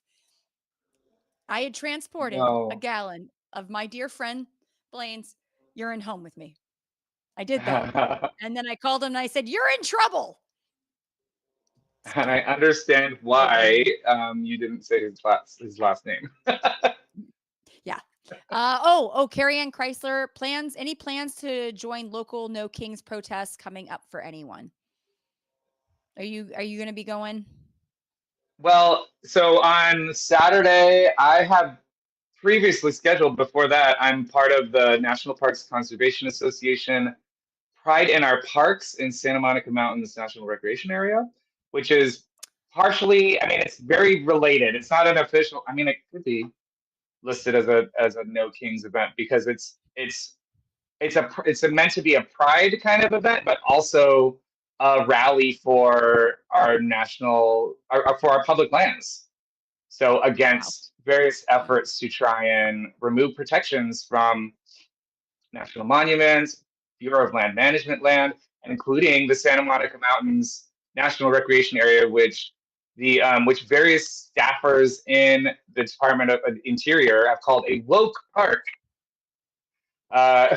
Because they same with Stonewall National Monument in New York is a woke park, and Golden Gate National Park or National Recreation Area in San Francisco. Any urban space, any urban national park space is like they're considering removing funding. They've already fired a bunch of people, but just to sort of and for the Santa Monica Mountains National Recreation Area, various Sierra Club people I know who have meetings over there, they are working on various ways to try and completely defund or remove that as a national park site. So just removing any federal protections that are there and trying to, as part of their leave it up to the states thing.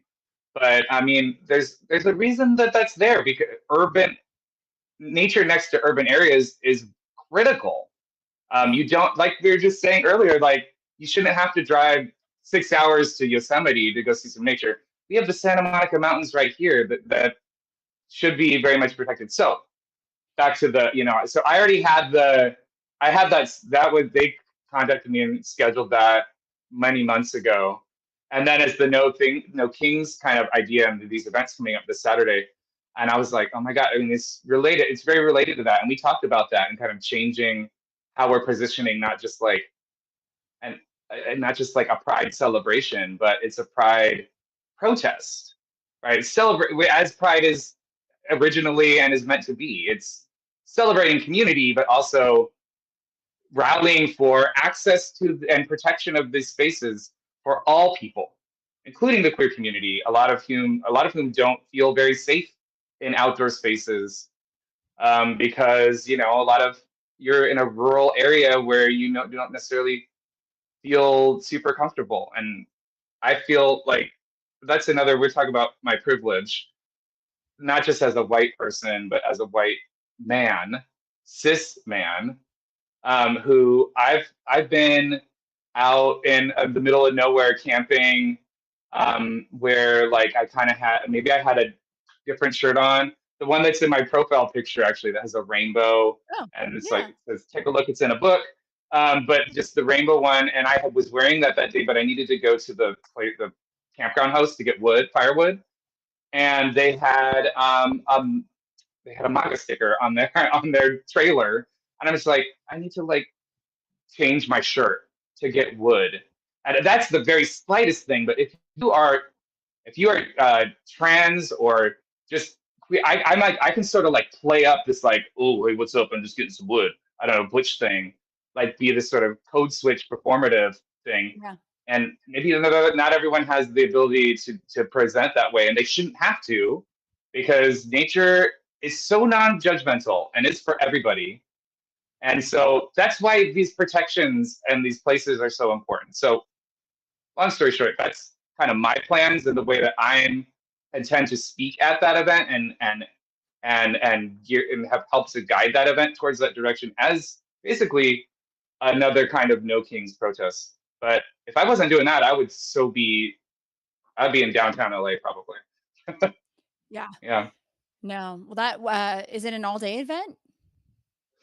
I think, okay, so I was looking at this earlier. I think if you just look up No Kings.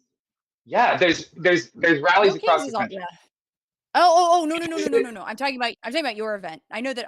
Yeah, No Kings. There's yeah.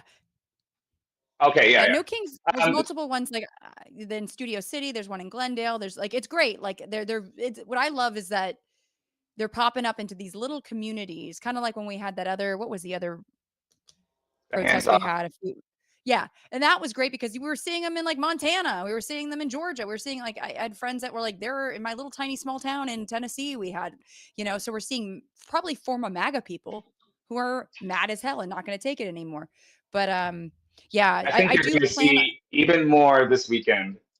I Yep. think that people are already, just with what's been going on, kind of, I think LA kind of helped to spark it. But once you start calling out the military to go after its own people are like, no, no, no, we've gone so many steps too far already. But I think it's going to be pretty massive this weekend, Yeah. which is good. Yeah, it's great. To Carrie Ann, show are you up gonna for are you each gonna other. go? Yeah. I'm curious, are you gonna go? I'm asking this is a question for Carrie Ann. You can just put it in the chat and I'll reply to you later. Or Peter will tell me. And then my unfinished sock says, don't burn a man, like and share the stream instead. I didn't like his stream though. I didn't like his stream in my car in a gallon water jug. I did not Oh like my that. God. Oh my Lord. No. Oh my God. This has been, it's so funny. I had like a list of questions for you, Jason, that I have not even looked at. I don't even know. Yeah. I think I missed all of them, but I had the most amazing conversation with you that covered just a swath of very critical things here currently in this world that we're living in Los Angeles. Yeah, I covered some. Oh yeah. Oh, this is very okay. Critical question. Are you ready? Jason, Okay. what is the filthiest thing you've done in the name of queer ecology or just ecology in general? Hmm. It doesn't have to The- be, I mean, you can interpret that as you will. Yeah. Wow. Okay, let's think. The filthiest. I guess I'm thinking of like the filthiest thing I've sort of talked about or taught about. That's fine. I don't. Well, first of all, I'll say that I kind of avoid filthy a little bit, and I know I shouldn't, but it comes from teaching kids. And I'll Well, it be could be like, about poop. I'll even like this is a PG-13 account. I don't know, like where I Well, don't filthy doesn't necessarily have to get. be sex. I know, yeah, yeah, yeah. Oh, well, we could. Okay. Yeah, I mean, what I just told you about Blaine and his urine situation, like that's like, you know what I mean? Like I'm talking like mud. I Oh, mean, hey, this I is have, actually remind me. yeah, like filthy doesn't have to be like I've had people say, oh, I transported coolers of your orangutan poop. You know what I mean? Like you don't have to. It doesn't have to be We like, yeah, there was yeah. this Okay, one so we time. can. Well, uh, so when when I did the teacher training in Yosemite, um, always not a lot of talk, but kind of lessons about being comfortable, figuring out ways to be comfortable in nature, and especially when we're like out somewhere where there are no bathrooms. Um, so we would call, and this was especially for, I think, for the kids and for especially the younger, the girls they've had incidents in the past where they would hold their pee the whole day and end up having health problems because of it. Yeah. So it would be a part of discussion where we would talk to the kids early on and make it fun using the Awesome. facilities. We call it Oh, I facilities. love that. The I still do use facilities. that. But That we is would so also like, cute. so it's about kind of finding, like, you can have Yeah. a friend go with you to kind of like, watch guard or whatever, but also to find somewhere private. But then you have this sort of like leveling up, uh, you know, bonus like points you get, almost like it's a game. Like I love you that. get 1 point just for using the facilities. You get 2 points if you're using the facilities with a beautiful view. You get 3 points if you see a wild animal while you're using the facilities, and 4 points if they look you in the eye while you're doing it. Like, so it's like this sort of leveling up, making it fun, making it a game, making it so that like you're comfortable out there. You don't have to hold it. You can have a friend for safety, and it's sort of just to normalize, like, sometimes you got to do that, right? If you're out in the wilderness, like we are in this way.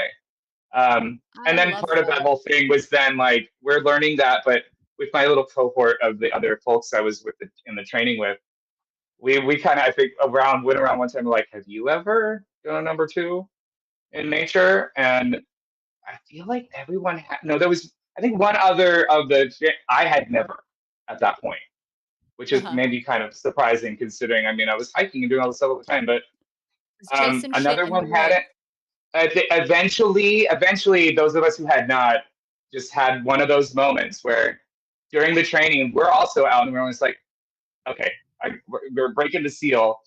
And I remember when I did finally have to do that, and I kind of had to announce it. And they're like, yay! They're like, this is a celebration that I was finally breaking the seal. And, you know, we have our trowel, we're doing it responsibly, digging the hole, you know, whatnot, all the things. But it was, you know, that's part of it all too. And I don't, and now I say that, and I don't recommend, if you're in Yosemite, it's only when you need to. I don't want 4 million visitors just going wherever they want. There's lots of bathrooms there.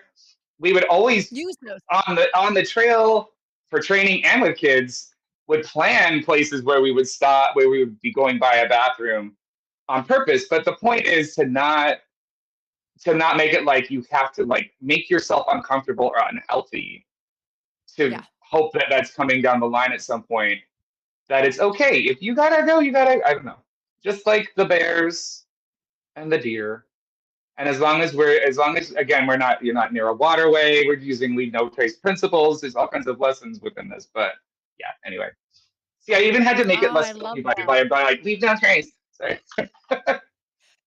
Yes. No, but this was perfect because, and I love that. I love making it a game, like gamifying it. You know what I mean? Like, Yeah.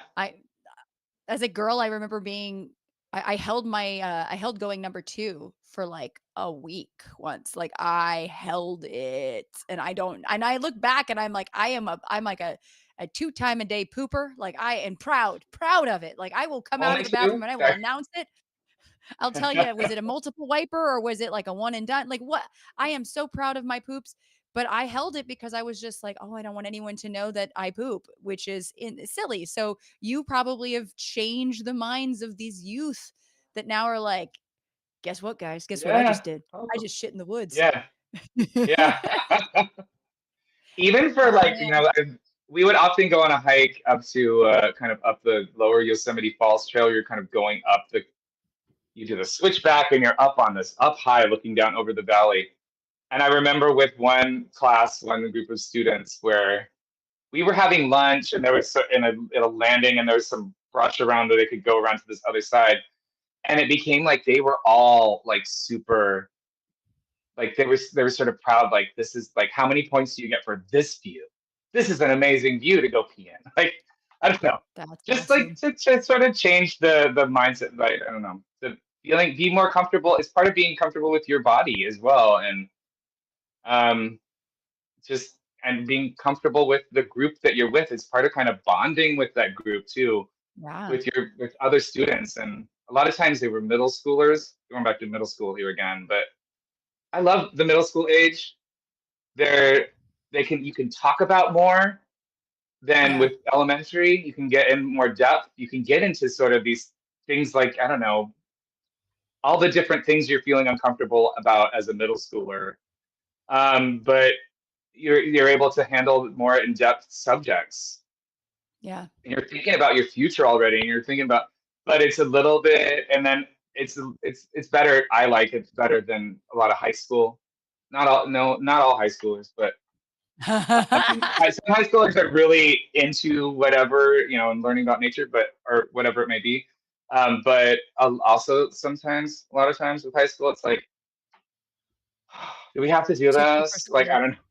So middle school is like before you get to jaded, and after kind of like the crazies of elementary school, where you're sort of in this in between phase where you're curious and interested and can handle more knowledge and can even talk about some of the dark things of the future, but also talk about how we can create hope. So I like that age for teaching a lot. Oh, that's great. That I could see that. middle school or adult. I also love the adults I teach around LA because people who choose to go there are very nature curious. Yeah. Like they're people that they're like, I live in a city too, and maybe I moved here from another city and I've gone on this hike, but I want to know what's around me. And so Right. it's such a cool, I love that. I love those kind of people that are like, yes, give me all the fun facts. Let's nature nerd out together. Let me eat it Yes. up. Yeah. Yeah. No, Yeah. the curious people that want to go on the journey. No, this is, I can imagine they are absolutely at home and in love with the experience because I've hiked with you and I know it's absolutely enthralling. So you want to do it too, people at home. I'm just seeing if there's any more comments, but I've kept you for, oh my God, it's over 2 hours. This is the longest. I think this might be the longest stream I've ever done. You might be the longest.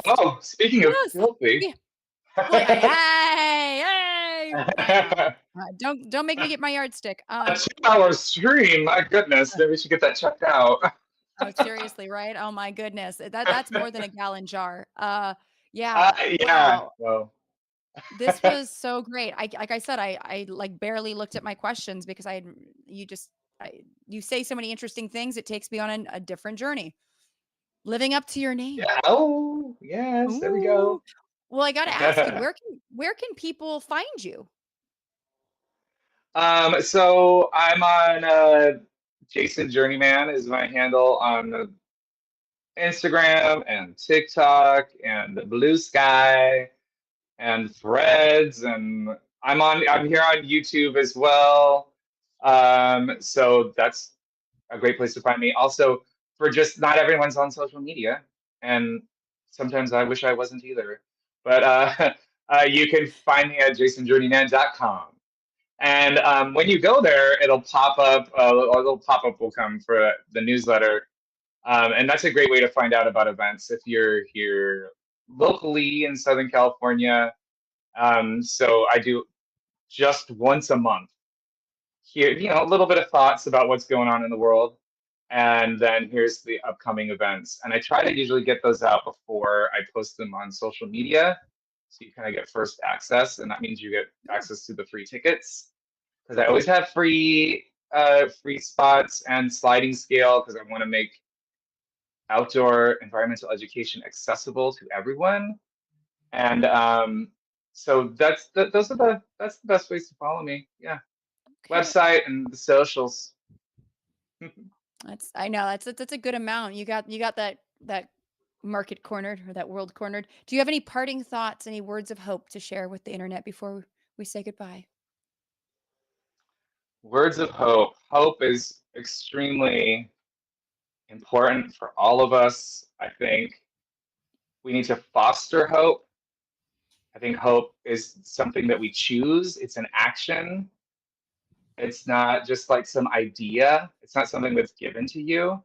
It's something that you sort of you create. And it comes through just shifting your energy towards something more hopeful, and it comes through action. And once you're taking action to protect the environment, to fight back against the onslaught of fascism, to protect your community, to just protect, a space in your neighborhood that someone's trying to destroy. So on so many different levels, the action you take fosters hope because you see community there, you see progress happening, and then that inspires more hope, and that inspires more action. So this is why I believe, and this is what I put on my stickers that I hand out on my hikes right now, that hope is a survival strategy. And by fostering that hope, that's what helps us get through in this planet. So speaking of survival of the fittest, survival of the filthy, survival, I'm always about, the more than survival. This is how we begin that process. Is through hope. So my I parting words love of it. hope are to keep up the hope and create it. Yes. Yes. Oh my goodness. Thank you so much, Jason. And thank you for spreading joy and education and just wonder and curiosity online and in the people that you get to meet with and all these students that get to learn in the flesh. Because you're just so engaging and captivating the way you love nature. So I appreciate you and I appreciate you taking all this time. And Well, thank yes, let's do you. more. Thanks for Yeah. having me, Natalia, and thank you for all you do too, as well. For you're teaching people about nature and connecting them as well. And I love the hilarious way that you do it. and also providing platforms like this for various other people and sort of passing the mic around to raise other voices. And I can't wait to we're gonna work on some stuff together. We got some work to do. Yes. We got some work to do. It's gonna be Yes. so much fun. Zuzu, we'll get Yeah. Zuzu. Can Zuzu? Oh, she can't hold the camera. I was gonna say, get those opposable thumbs, Zuzu. Put yourself, make yourself, Raisin. Get some opposable thumbs. We're gonna have to get like, can we do that? That might be the next Like attach a creative little thing. a little glove Yes, thing with just the like a. thumb. I don't know. Oh, that'd be Somehow really cute. I don't know.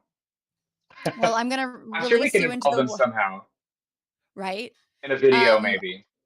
I think we could probably figure that out. Well, I just want to just if I could talk to you for 5 more hours, but hang on for 1 second, you while I wrap this up, and Okay. we'll have some last words without the internet. Sorry, internet, you're not going to be there. But I want to thank my producer, Dr. I always call him Dr. Peter de Tucker in the Netherlands. He's in the future, folks. Peter's going to tell me all about it. And here's a quick reminder that if you liked the show, please like it, subscribe, share it with friends, family, colleagues, your frenemies, enemies, you name it. Share it with that ferret that lives down the street. I'm sure they've got Wi-Fi. And if you want to support the stream, please consider joining my Patreon. I'm hoping to turn this into a podcast. I'm clipping up more smaller clips to share with folks, and that takes a lot of time and energy. So anything that you can give, $3 a month would be very helpful. But no pressure, because this is all about making the education accessible. So let me thank my patrons. Hold on, I've got my list. We've got Daniel Wynn, Claude Allen, Simply Tom, Skullbeard, Tori Yates Orr, Redding Maley, Dana Logan, Michael Z. Weinstock, David Leitner, James Hudspeth, Dr. James Hudspeth, Anthony Zana, Tom Berman, Jen Beverstock, Scott Froschauer, JSB, Jeff Cohen, Andrea Bloom. I just heard from Andrea. Hi, Andrea. Jonathan Marks, Kelly Frazier, Michael Clanton, PJ Shapiro. I love you all. Thank you so much for your support. Please, everybody, stay safe. If you see something, say something. And for all that is good and holy, please stay filthy until next time. Bye.